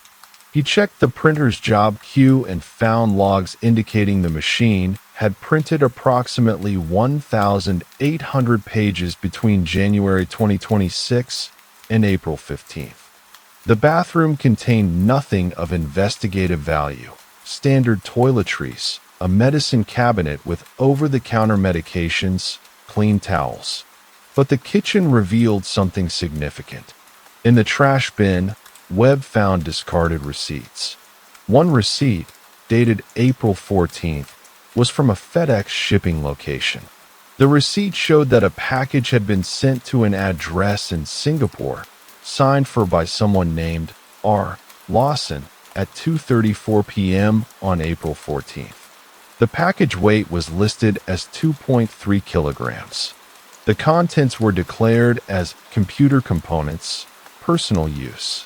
A second receipt, also from April 14th, showed a wire transfer from a personal checking account to an international money transfer service. The amount was $18,500. The receiving account was registered in the name of a company called Offshore Technical Solutions Limited, based in the British Virgin Islands. Webb documented the receipts and the timeline. The Hoboken apartment's occupant had been moving resources and money out of the United States on April 14th.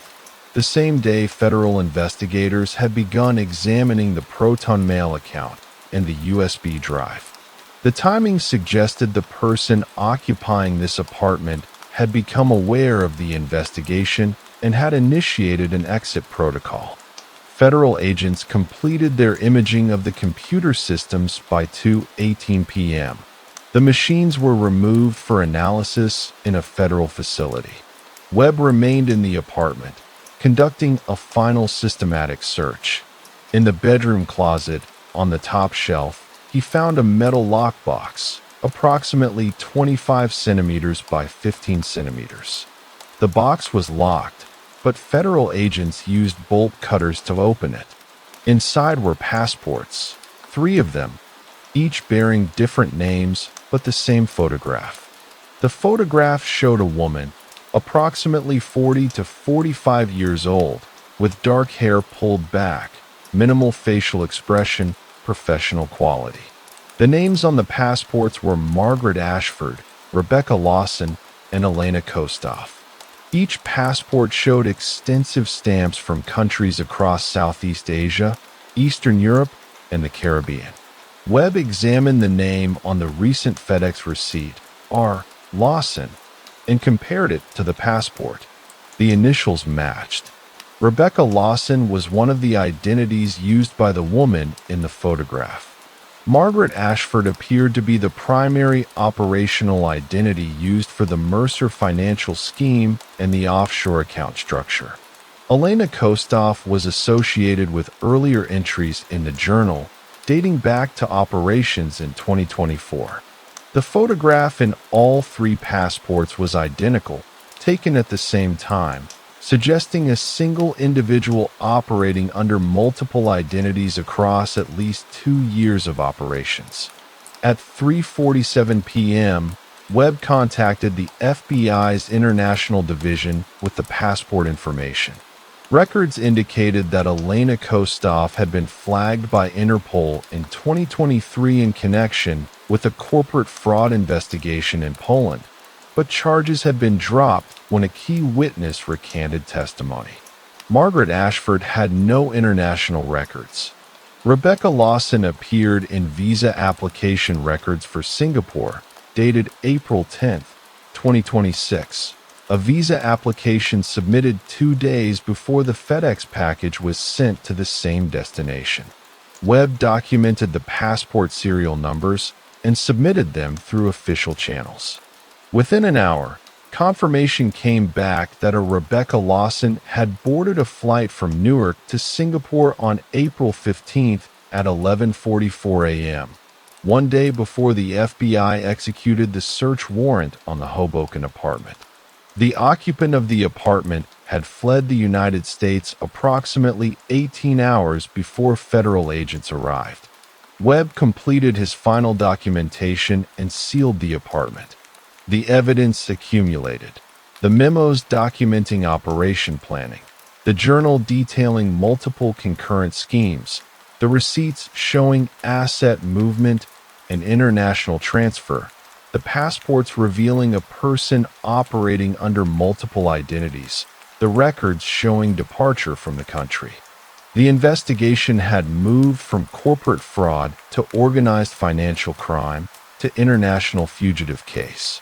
The woman in the photograph, whoever she actually was, had operated a sophisticated scheme across multiple institutions, managed compartmentalized teams of recruited operatives, moved substantial financial assets through offshore structures, and then executed an exit protocol when initial detection became probable. But her current location remained unknown. The Singapore entry visa suggested a destination, but that could have been a false lead, a deliberate misdirection. The FedEx package arriving in Singapore might have been routed elsewhere. The money transferred to offshore technical solutions might have been redistributed immediately upon receipt. Webb sat in the empty apartment as federal agents completed their documentation. The afternoon light slanted through the windows, illuminating the bare desk, the empty shelves, the spaces where a person had planned and executed crimes across half a dozen states and 3 continents. The hunt had expanded beyond apprehension of the perpetrators to location and tracking of a person operating with professional operational security, multiple identities, and the demonstrated ability to execute a complex exit strategy. The investigation was now international in scope, requiring coordination with authorities in Singapore, the British Virgin Islands, Poland, and potentially other jurisdictions. Webb left the apartment at 5:19 p.m. and submitted his supplemental report to the federal task force. The case was no longer his alone. It belonged to an international network of investigators, financial crime specialists, and intelligence agencies. But the evidence he had documented, the physical and financial trail left behind by the woman in the photograph, would form the foundation for the pursuit that would extend far beyond New Jersey, far beyond Connecticut, into the network of shell companies and false identities that her operation had constructed. On April 19th, Webb received notification that the forensic imaging of the 3 computers from the Hoboken apartment had been completed. He drove to the federal facility in Newark to review the findings. The analysis had taken 36 hours, involving decryption of multiple encrypted partitions and recovery of deleted files from unallocated disk space. The lead forensic analyst, a woman named Dr. Patricia Holbrook, presented the findings in a secure conference room.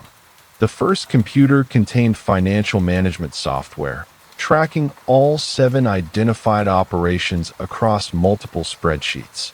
The second computer contained communications infrastructure, encrypted messaging applications, VPN tunnels, and routing protocols designed to obscure internet traffic origin points. The third computer was the most revealing. It contained detailed operational manuals. Webb reviewed printed copies of the manual's contents. The document was titled Corporate Access Protocol, Implementation and Security Guidelines. It was approximately 80 pages, formatted professionally with diagrams, flowcharts, and step-by-step procedures. The manual outlined the complete methodology used to target financial institutions, employee identification procedures, recruitment messaging templates, hardware installation instructions, credential capture techniques, asset movement protocols, and operational security measures.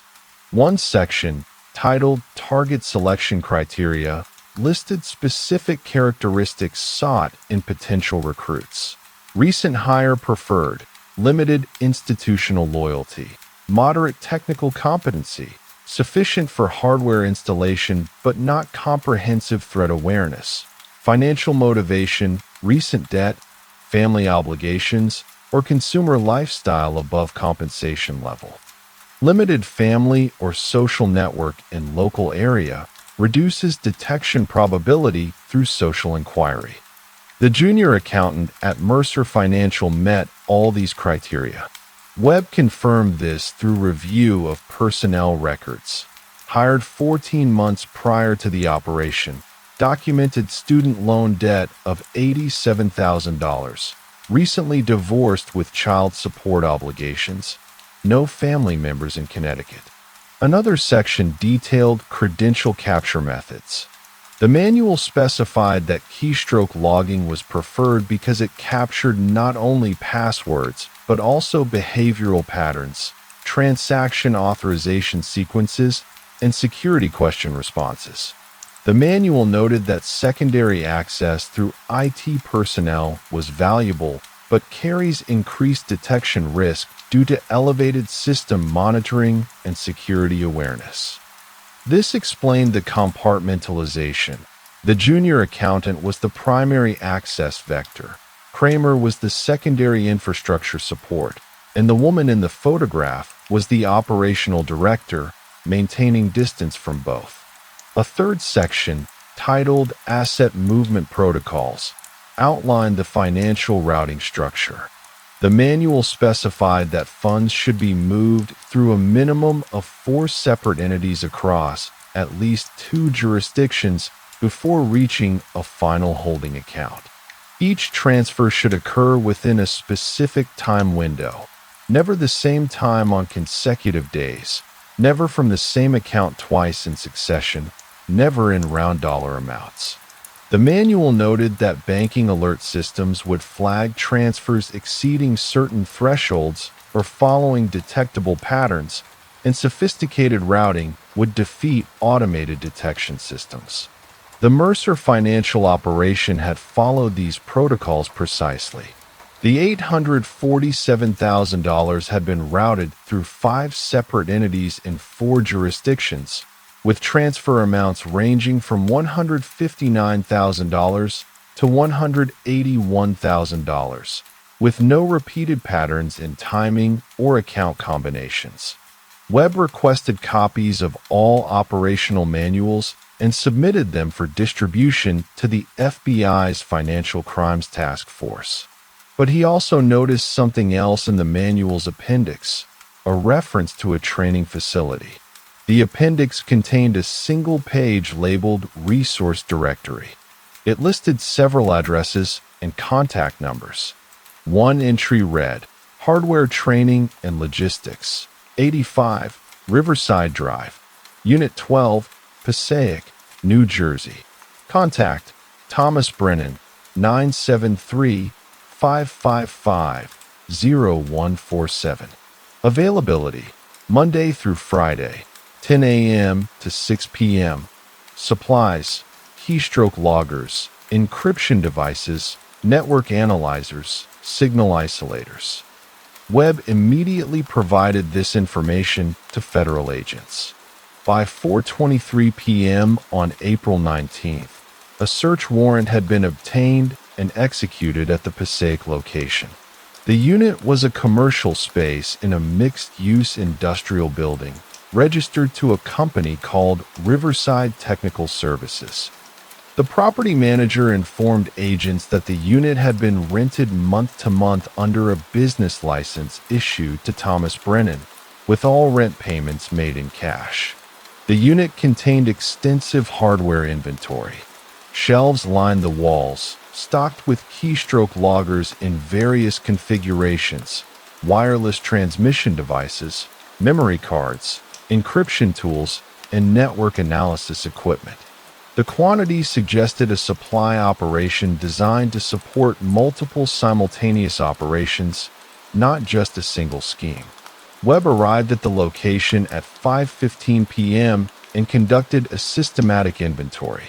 The keystroke loggers alone numbered 43 units, ranging from basic models to advanced systems with wireless transmission capability. The memory cards totaled approximately 800 gigabytes of storage capacity. The inventory appeared designed to support concurrent operations against multiple targets.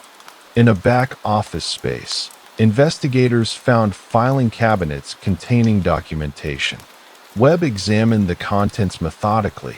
The files contained invoices from electronic suppliers, dating back to July 2025. The orders were made using different business names and addresses, but they all referenced the same warehouse location for delivery. The quantities ordered corresponded to the equipment inventoried in the front room. One invoice, dated February 14th, 2026, showed an order for 12 units, model KL, 7 keystroke logger, wireless transmission, 180-hour battery capacity, delivery to 85, Riverside Drive Unit 12. The invoice total was $4,800. Payment had been made via wire transfer from a business account registered to Brennan Technology Consulting. A second invoice, dated March 3rd, 2026, showed an order for 300 units, 32 gigabytes microSD cards, industrial grade, bulk packaging. The order total was $3,200. This quantity far exceeded what would be needed for the identified operations, suggesting either advance inventory for future operations or supply to external customers. Webb found a logbook in a desk drawer, a hardcover notebook with entries dating back to July 2025. The entries were sparse and coded, but they recorded the receipt and distribution of equipment. One entry from March 25, 2026, read, KL, 7-unit dispatch to customer A, delivery confirmed. Hardware training provided via video conference. Installation window scheduled March 27th. Secondary unit retained for backup deployment. Customer A corresponded to the Mercer financial operation, but the logbook contained references to customers B through H, with dates spanning from January through April 2026. Each customer had received hardware shipments and training, with installation windows scheduled at intervals consistent with the journal entries recovered from the Hoboken apartment. Webb photographed every page of the logbook and continued his examination. Under a workbench, he found a trash bin containing discarded circuit boards and equipment packaging. Among the debris was a receipt from a shipping company, dated April 16, 2026. The receipt showed that a package had been picked up from the Passaic location at 1:37 p.m., addressed to T. Brennan, General Delivery, Bangkok Post Office, Bangkok, Thailand. The package weight was listed as 4.1 kilograms. The contents were declared as electronic components and documentation. Thomas Brennan, the individual listed as the facility contact, appeared to be another operative in the organization, someone who managed hardware logistics and training, while the woman in the photograph managed financial operations and overall direction. Webb requested emergency access to Thomas Brennan's residential records. Property tax documents showed that Brennan rented an apartment in Clifton, New Jersey, approximately 4 miles from the Passaic facility.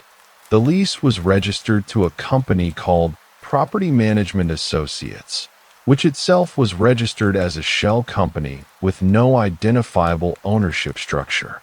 Federal agents executed a search warrant at the Clifton apartment at 7:42 p.m. on April 19th.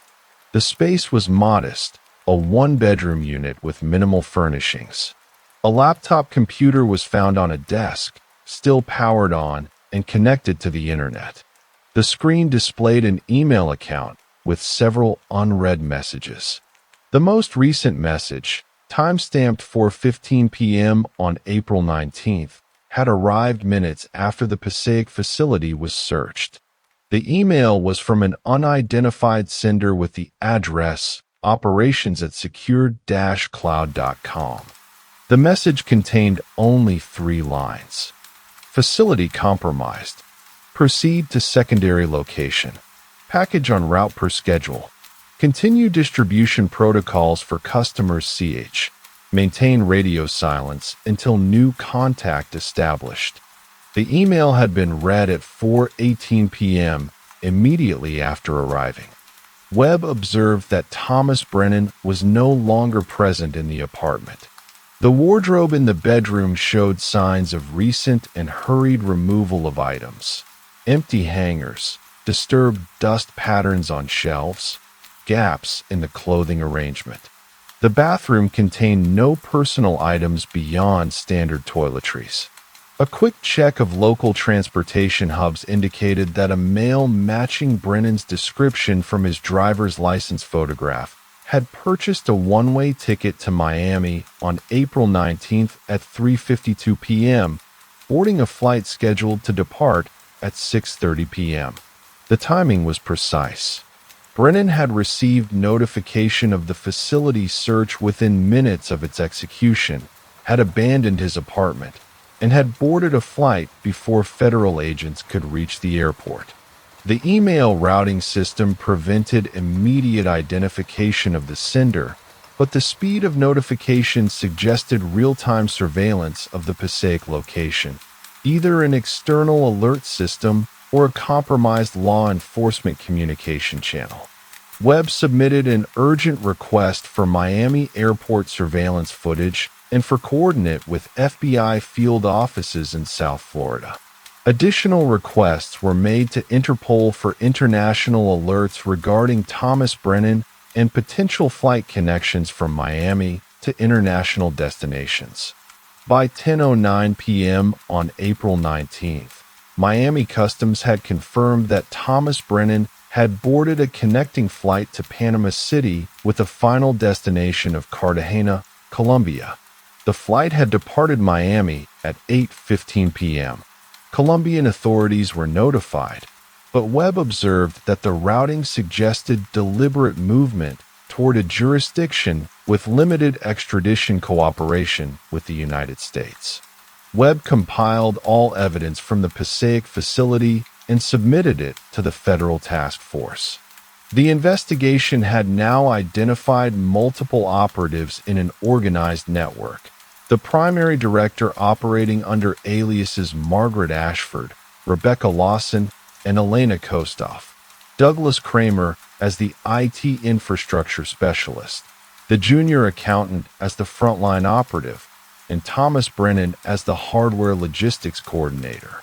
But the email received by Brennan indicated the existence of additional operatives designated as customers CH, suggesting 6 additional ongoing operations against other financial institutions.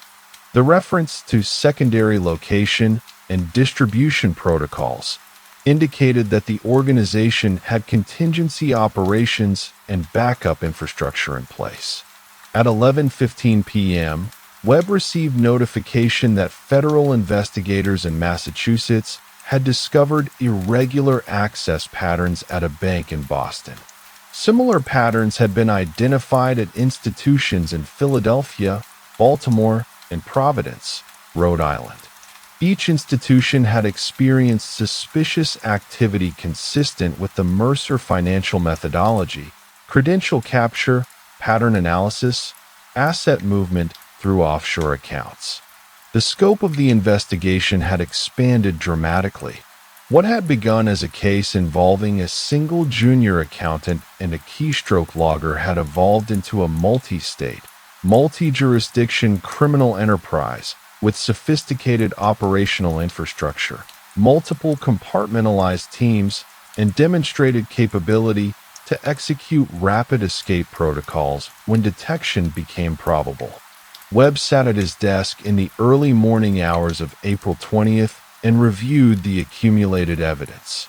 The pattern was clear: an organized group conducting systematic theft from financial institutions, using recruited operatives, employing professional operational security, and operating with the apparent knowledge of at least one compromised law enforcement communication channel.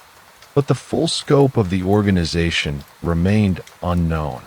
The number of active operatives, the total financial loss across all operations, the identity and location of the primary leadership. These remained obscure, waiting for the next piece of evidence, the next intercepted communication, the next physical trace that would incrementally illuminate the network that continued to operate while two of its operatives fled international jurisdiction. On April 21st, federal investigators examining the Boston Bank discovered a critical piece of physical evidence. A security camera in the bank's executive office corridor had recorded a visitor who had accessed the building on March 19, 2026, presenting credentials identifying him as a contractor from Ashford Consulting Group. The individual had spent 43 minutes in the IT director's office before departing at 2:52 p.m. The security footage showed a man, approximately 50 to 55 years old, with gray hair, wearing a dark business suit, and carrying a leather portfolio. The video resolution was sufficient to capture facial features clearly. Webb received a copy of the still photograph at 9:34 a.m. on April 21st. He immediately ran the photograph through facial recognition databases. The system identified a potential match to a man named Victor Ashford, age 52, with a criminal history in financial fraud dating back to 1998. Ashford had served 7 years in federal prison between 2008 and 2015 for wire fraud and conspiracy. Upon release, he had adopted a low profile, with no reported criminal activity, but also minimal legitimate employment history. Webb pulled Ashford's file. The photograph in his federal record, dated 2015, showed the same individual captured in the Boston security footage. The resemblance to the surname Margaret Ashford, used by the woman in the Hoboken apartment photographs, was immediately apparent. At 10:15 a.m., Webb contacted the federal task force with the identification. By 11:08 a.m., a comprehensive search had been initiated for Victor Ashford. Property records, utility registrations, and financial institutions were queried for any trace of activity. The results indicated that Ashford had maintained a low-profile existence. A modest apartment lease in Providence, Rhode Island, registered under a business entity. Utility bills paid through automatic deduction. No significant financial accounts in his name. But a more detailed review of property records revealed something significant. In December 2024, a commercial property in Providence had been leased for a 5-year term. The lease was registered to Ashford Holdings LLC, with Victor Ashford listed as the managing member. The property was a 2,000 square meter warehouse facility in an industrial district, approximately 8 kilometers from the city center. Federal agents executed a search warrant on the Providence warehouse at 2:19 p.m. on April 21st. Webb arrived on scene at 3:45 p.m. The facility was a nondescript brick structure with no exterior signage. The interior had been divided into multiple compartmented spaces. The front section contained standard warehouse, shelving, and inventory management systems. The rear section, however, contained something entirely different, a sophisticated operational center. Webb conducted a methodical examination of the rear section. The space contained 6 individual workstations, each equipped with multiple monitors, encrypted communication devices, and secure storage units. The workstations were arranged in a semicircle around a central conference table. The table contained printed maps of the northeastern United States, marked with red circles indicating the locations of targeted financial institutions. The maps included not only the 7 institutions already identified in the investigation, but also an additional 12 marked locations. Each marked institution had handwritten notes in the margins, institution names, estimated target yield amounts, and operational status indicators ranging from Phase 1 planning to Phase 3 active to Phase 4 exit protocol.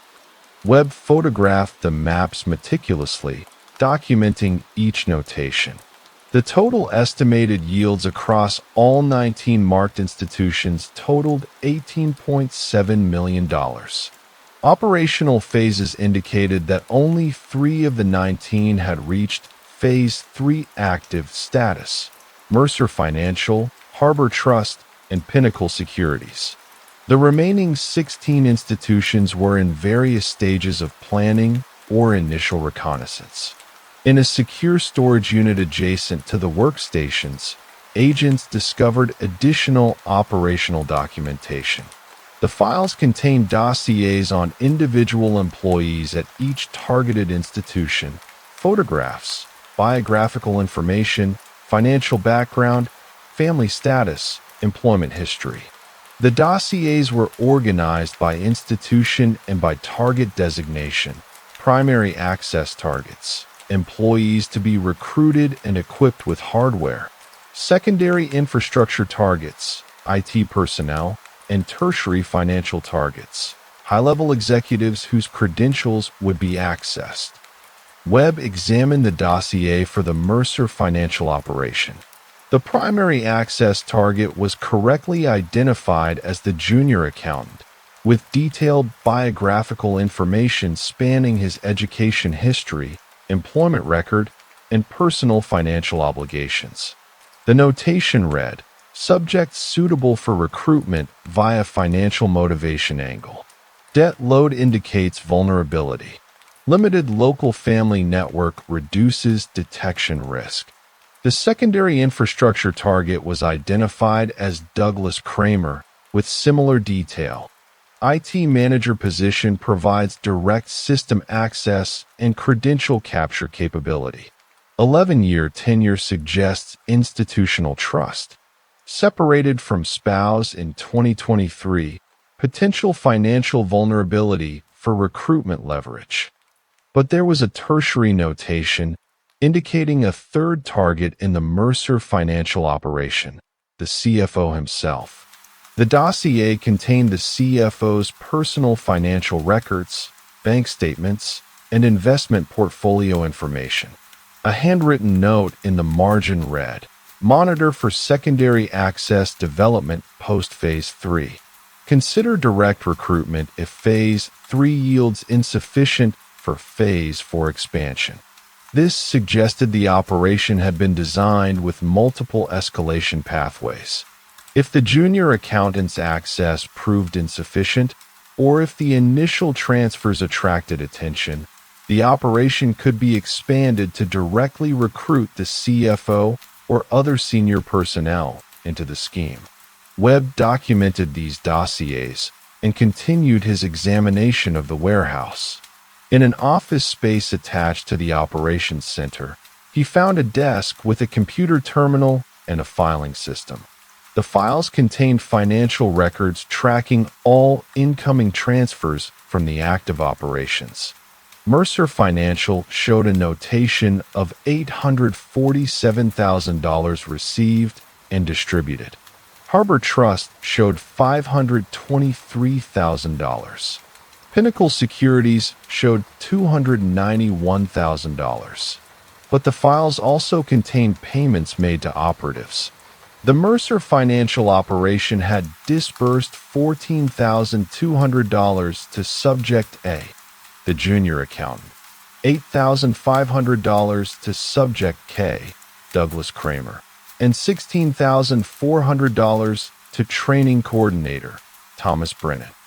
The remaining balance of approximately $807,900 had been distributed to offshore accounts associated with Ashford Holdings subsidiaries. This payment structure revealed the operational hierarchy. The junior operatives received modest compensation, sufficient to provide motivation but small enough to maintain control. The infrastructure coordinator received slightly higher compensation, but the vast majority of the stolen funds flowed to the organization's leadership, which Webb now understood included Victor Ashford. A desk calendar in the office contained handwritten notes documenting operational status. An entry from April 18th read, Boston Phase 2 deployment complete. IT Director recruitment successful. Hardware installation window April 21st to 23rd. Proceed with Massachusetts and Connecticut secondary targets. Another entry from April 19th read, Compromised.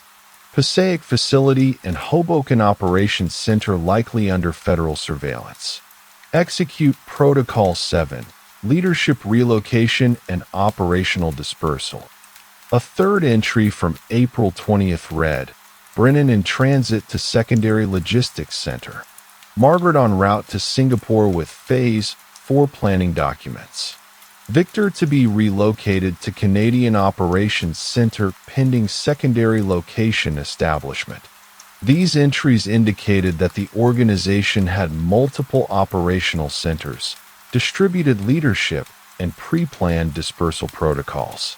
The woman who had fled to Singapore, identified as Margaret Ashford, but potentially Victor Ashford's associate or family member, was carrying operational planning documentation.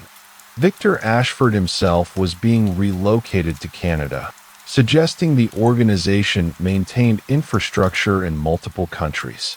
Webb submitted urgent notifications to Canadian authorities and to international law enforcement agencies.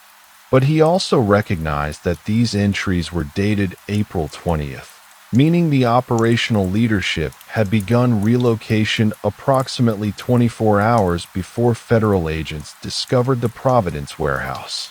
In a locked file cabinet within the office, agents discovered additional critical documentation, organizational charts showing the operational structure.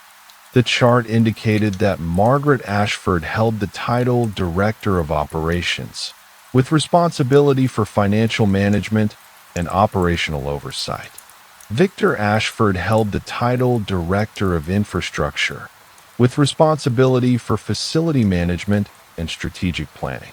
A third individual, listed as James Hartford, held the title Director of Recruitment, with responsibility for identifying and recruiting target operatives at each financial institution. James Hartford's file contained no photograph, only a biography. He was listed as age 47, with a background in business development and sales.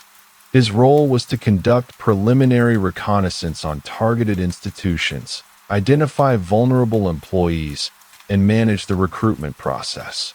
The file indicated that Hartford was currently based in Philadelphia and was coordinating recruitment activities for 6 institutions in the Mid-Atlantic region. At 7:23 p.m. on April 21st, federal agents initiated an urgent search for James Hartford. Property records indicated that Hartford maintained an apartment lease in Philadelphia under his own name, but agents arriving at the location found the apartment empty. The lease office confirmed that Hartford had provided 30-day notice of termination on April 16th, with a departure date scheduled for April 30th. A bank account search revealed that Hartford had transferred $127,500 out of his personal accounts on April 19th and April 20th, with destination accounts in the Cayman Islands and the British Virgin Islands. The transfers had been made using wire instructions that mirrored the offshore account structure documented in the Hoboken apartment. Webb reviewed the accumulated evidence.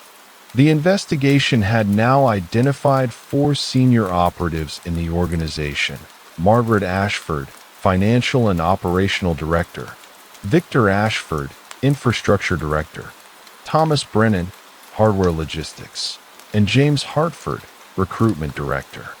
The investigation had also identified active recruitment efforts targeting 6 additional institutions, with an estimated exposure exceeding $12 million in potential losses.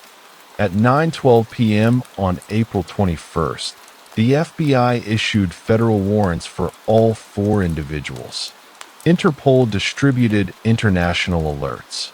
Port and airport authorities were notified, but the timing suggested that all four had anticipated law enforcement action and had initiated exit protocols prior to the search warrants being executed. Webb received additional information at 10:47 p.m.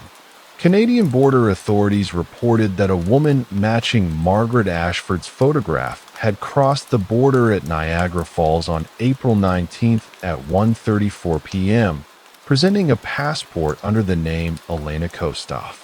Immigration records indicated she had rented a vehicle and traveled to Toronto, but subsequent tracking indicated she had departed Toronto International Airport on April 20th at 8:15 a.m., with a flight destination of Bangkok, Thailand, consistent with the earlier findings that she had traveled to Singapore via indirect routing. An entry had been discovered in the Providence warehouse's operational log, dated April 20th at 3:47 p.m., indicating leadership relocation protocols activated. Margaret departed for Southeast Asian Operations Center. Victor departed for Canadian Logistics Facility. James departed for Secondary Recruitment Base. Brennan already in transit to Colombian safe location. Estimated system reconstitution timeline, 45 days. This notation indicated that the organization anticipated a 45-day period to re-establish operational infrastructure after the disruption of its primary facilities. During that period, the organization would be fragmented but not eliminated.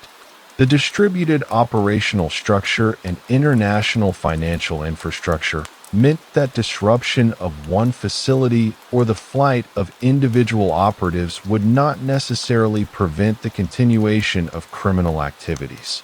Webb compiled his findings and submitted a comprehensive supplemental report at 11:39 p.m. on April 21st. The investigation had expanded from a single embezzlement scheme to a multi-state, internationally distributed criminal enterprise with estimated total theft exceeding $4.9 million across 15 documented operations.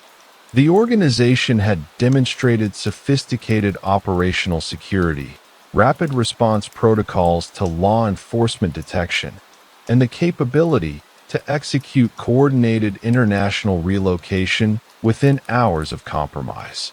For senior operatives and multiple subordinate operatives had fled federal jurisdiction.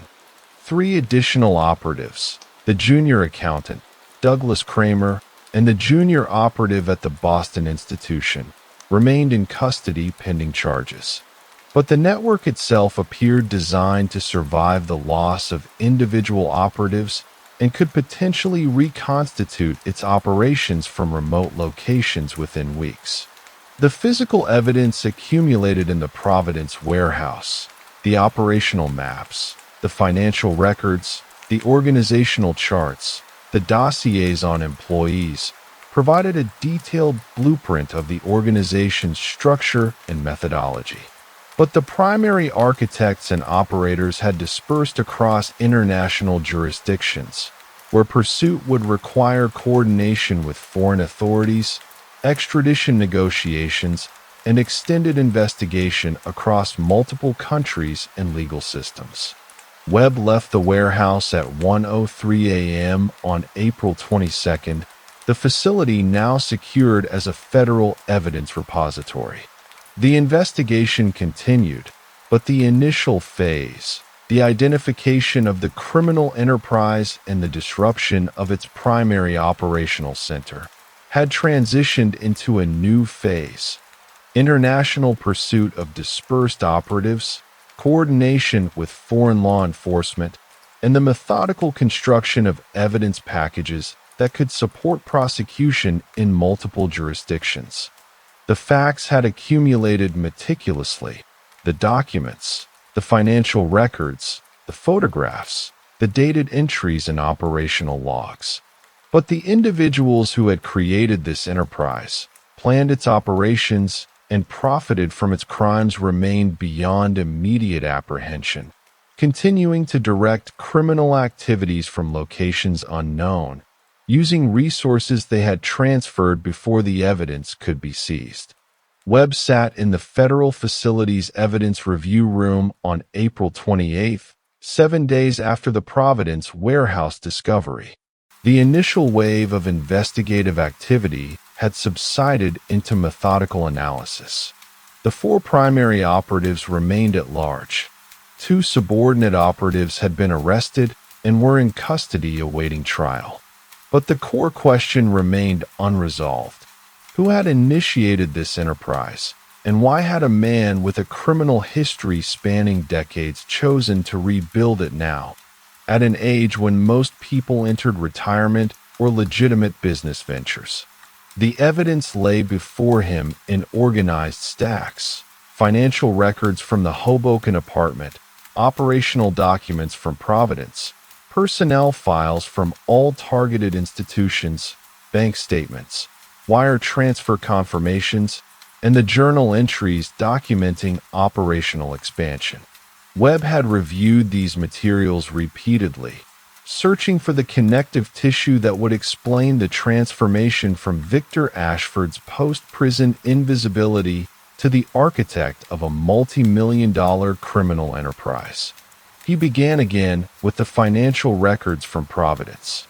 The operational budget had been substantial. Approximately $287,000 spent on hardware, infrastructure, employee recruitment bonuses, and facility maintenance between July 2025 and April 2026. But the income had far exceeded the expenses.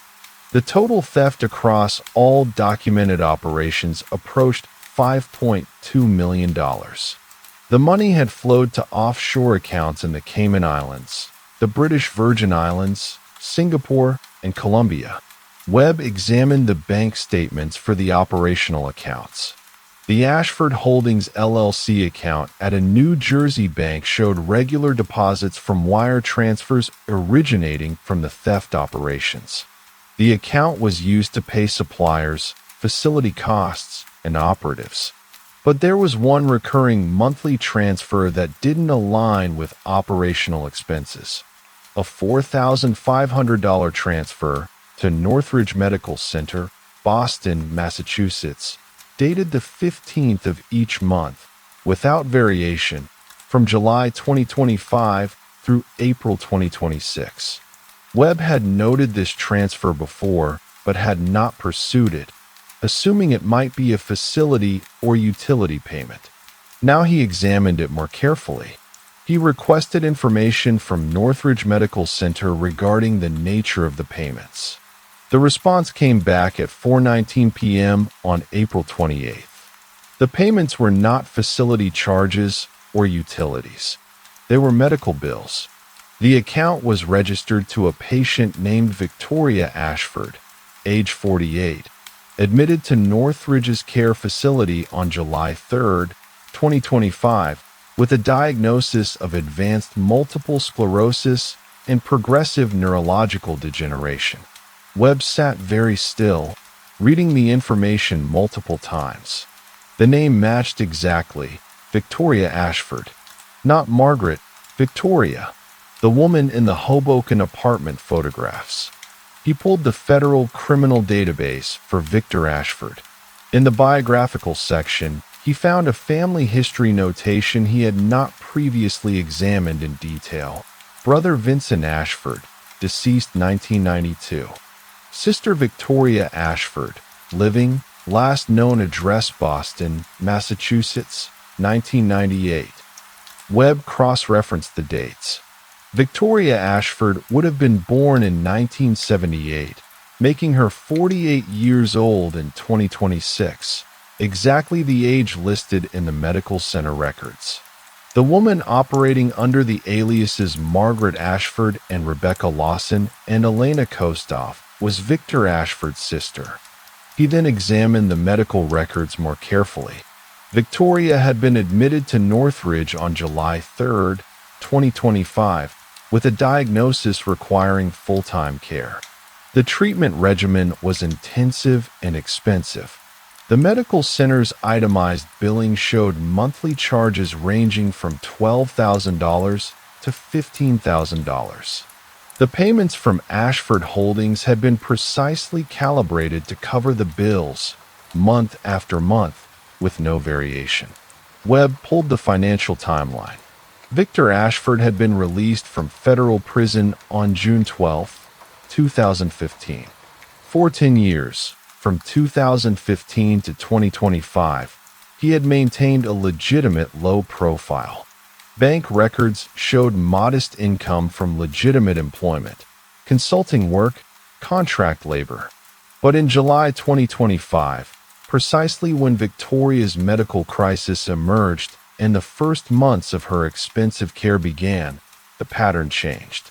The operational planning documents from the Hoboken apartment were dated beginning March 2026, but the hardware purchases and facility preparations had begun in July 2025.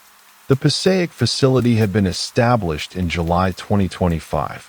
The Providence warehouse had been leased in December 2024, 4 months after Victoria's medical crisis, but in anticipation of the medical costs that would emerge. Webb understood now. Victor Ashford had spent 10 years attempting legitimate business ventures, attempting to rebuild a life after prison. But when his sister developed a catastrophic illness, when the medical costs reached levels that legitimate work could not sustain, he had returned to the only enterprise at which he had demonstrated sustained success: organized financial crime. The enterprise had not been built on greed or pure criminal ambition. It had been built on the necessity of funding his sister's medical care. The systematic targeting of financial institutions, the sophisticated operational structure, the expansion to 19 planned operations, all of it had been designed to accumulate capital sufficient to provide indefinite specialized medical care for someone he apparently loved. Webb examined the operational journal from the Hoboken apartment again.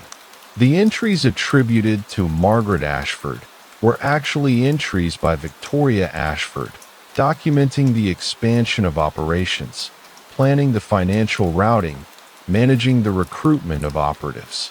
The photograph of the woman in the 3 passports was Victoria Ashford. The woman had fled to Singapore with operational planning documents and substantial capital reserves. She had done this not to escape prosecution for personal gain, but to continue funding her own medical care and potentially to re-establish her brother's criminal enterprise in Southeast Asia, where financial regulation was less stringent and international prosecution more difficult. Webb then examined the recruitment documents for James Hartford. Hartford was listed as age 47, with a background in business development. Webb pulled Hartford's full background check. Hartford had no criminal history, no family connections to Victor Ashford. But the file contained a personal notation. Hartford was Victoria Ashford's ex-husband, divorced in 2001, with no documented contact between them since 1995. Except the bank records told a different story. James Hartford's bank account showed a deposit of $25,000 on July 8, 2025, 5 days after Victoria's admission to the medical center. The deposit note read, "Family Obligation Assistance." Subsequent deposits of similar amounts had been made monthly from that point forward. Webb understood the recruitment mechanism now. Hartford had been approached not through online channels or financial manipulation, but through family obligation. He had been told about Victoria's condition, about the medical expenses, about the need to raise capital. His recruitment had not been coercive but persuasive, an appeal to an ex-spouse's residual sense of obligation or compassion. The same mechanism appeared to have been used to recruit Douglas Kramer. Kramer's personnel file noted that he had been divorced since 2023 with substantial child support obligations. But an additional notation, discovered in a supplemental background check, indicated that Kramer had a daughter with a chronic illness, juvenile idiopathic arthritis, requiring continuous specialized treatment and medication costs exceeding $8,000 monthly. The operational records showed that Kramer had received $8,500 in compensation from the organization, precisely calibrated to offset his daughter's medical expenses. The junior accountant's recruitment had followed a similar pattern. His debt load was not merely student loans and child support. He also had documented medical bills for a younger sibling with cerebral palsy, requiring ongoing therapy and specialized care. The organization had identified this financial pressure and had offered compensation structured to address this specific vulnerability. Webb sat back and synthesized the complete picture. The criminal enterprise was not a standard organized crime operation driven by profit accumulation. It was a mutual aid network, a criminal mutual aid network, built on the principle of identifying individuals with medical and financial crises and offering them compensation in exchange for participation in targeted crimes. The individuals recruited were not professional criminals, but ordinary people facing extraordinary medical expenses. The operatives fleeing federal jurisdiction were not criminals seeking refuge, but people attempting to maintain financial support for individuals they were obligated to care for. Victoria Ashford had fled to Singapore to continue her specialized medical treatment. Thomas Brennan had fled to Colombia with payments for his own terminal illness. Cancer, documented in medical records recovered from his apartment. James Hartford had fled with resources to continue supporting his daughter's medical care without direct association to his legitimate employment. Victor Ashford had rebuilt his criminal enterprise not from personal greed, but from the specific desperation of watching his sister's health deteriorate, while knowing that legitimate work would never generate sufficient income to sustain her care. He had transformed that desperation into a systematic methodology for identifying, recruiting, and employing other individuals facing similar crises. Webb compiled his findings into a supplemental report. The case remained unresolved in the sense that the primary operatives remained at large, and the enterprise continued in distributed form. But the motive and the organizational logic had become clear through a single connection: the coincidence of Victoria Ashford's medical crisis in July 2025 and the simultaneous establishment of the criminal infrastructure. At 6:47 p.m. on April 28th, Webb submitted his analysis to the federal task force. The report detailed the medical obligation motive, the network of personal connections binding the operatives together, and the mutual aid structure that had enabled the enterprise's rapid expansion. The case would continue. International pursuit of the fugitive operatives would continue. But Webb understood now that this was not a standard criminal investigation. It was a case study in how desperation transformed ordinary people into systematic criminals, not through coercion or ideological commitment, but through the simple, undeniable fact of medical crisis exceeding the capacity of legitimate financial systems to address. Webb drove home in darkness, the accumulated evidence synthesized into understanding. The paper trail had revealed itself not through dramatic discovery, but through the quiet recognition of a pattern. Monthly medical payments, precise compensation amounts matching specific medical expenses, recruitment of individuals bound together by the common thread of catastrophic illness. The resolution would not result in the satisfaction of arrest or conviction. The primary architects of the enterprise would likely remain at large, dispersed across international jurisdictions, continuing to direct criminal activity from beyond the reach of federal prosecution. But the investigation had accomplished something equally important: the documentation of why ordinary people commit extraordinary crimes, and the recognition that criminal enterprises can be built not on traditional motivations of profit and power, but on the fundamental human drive to preserve the lives and health of those we are bound to care for.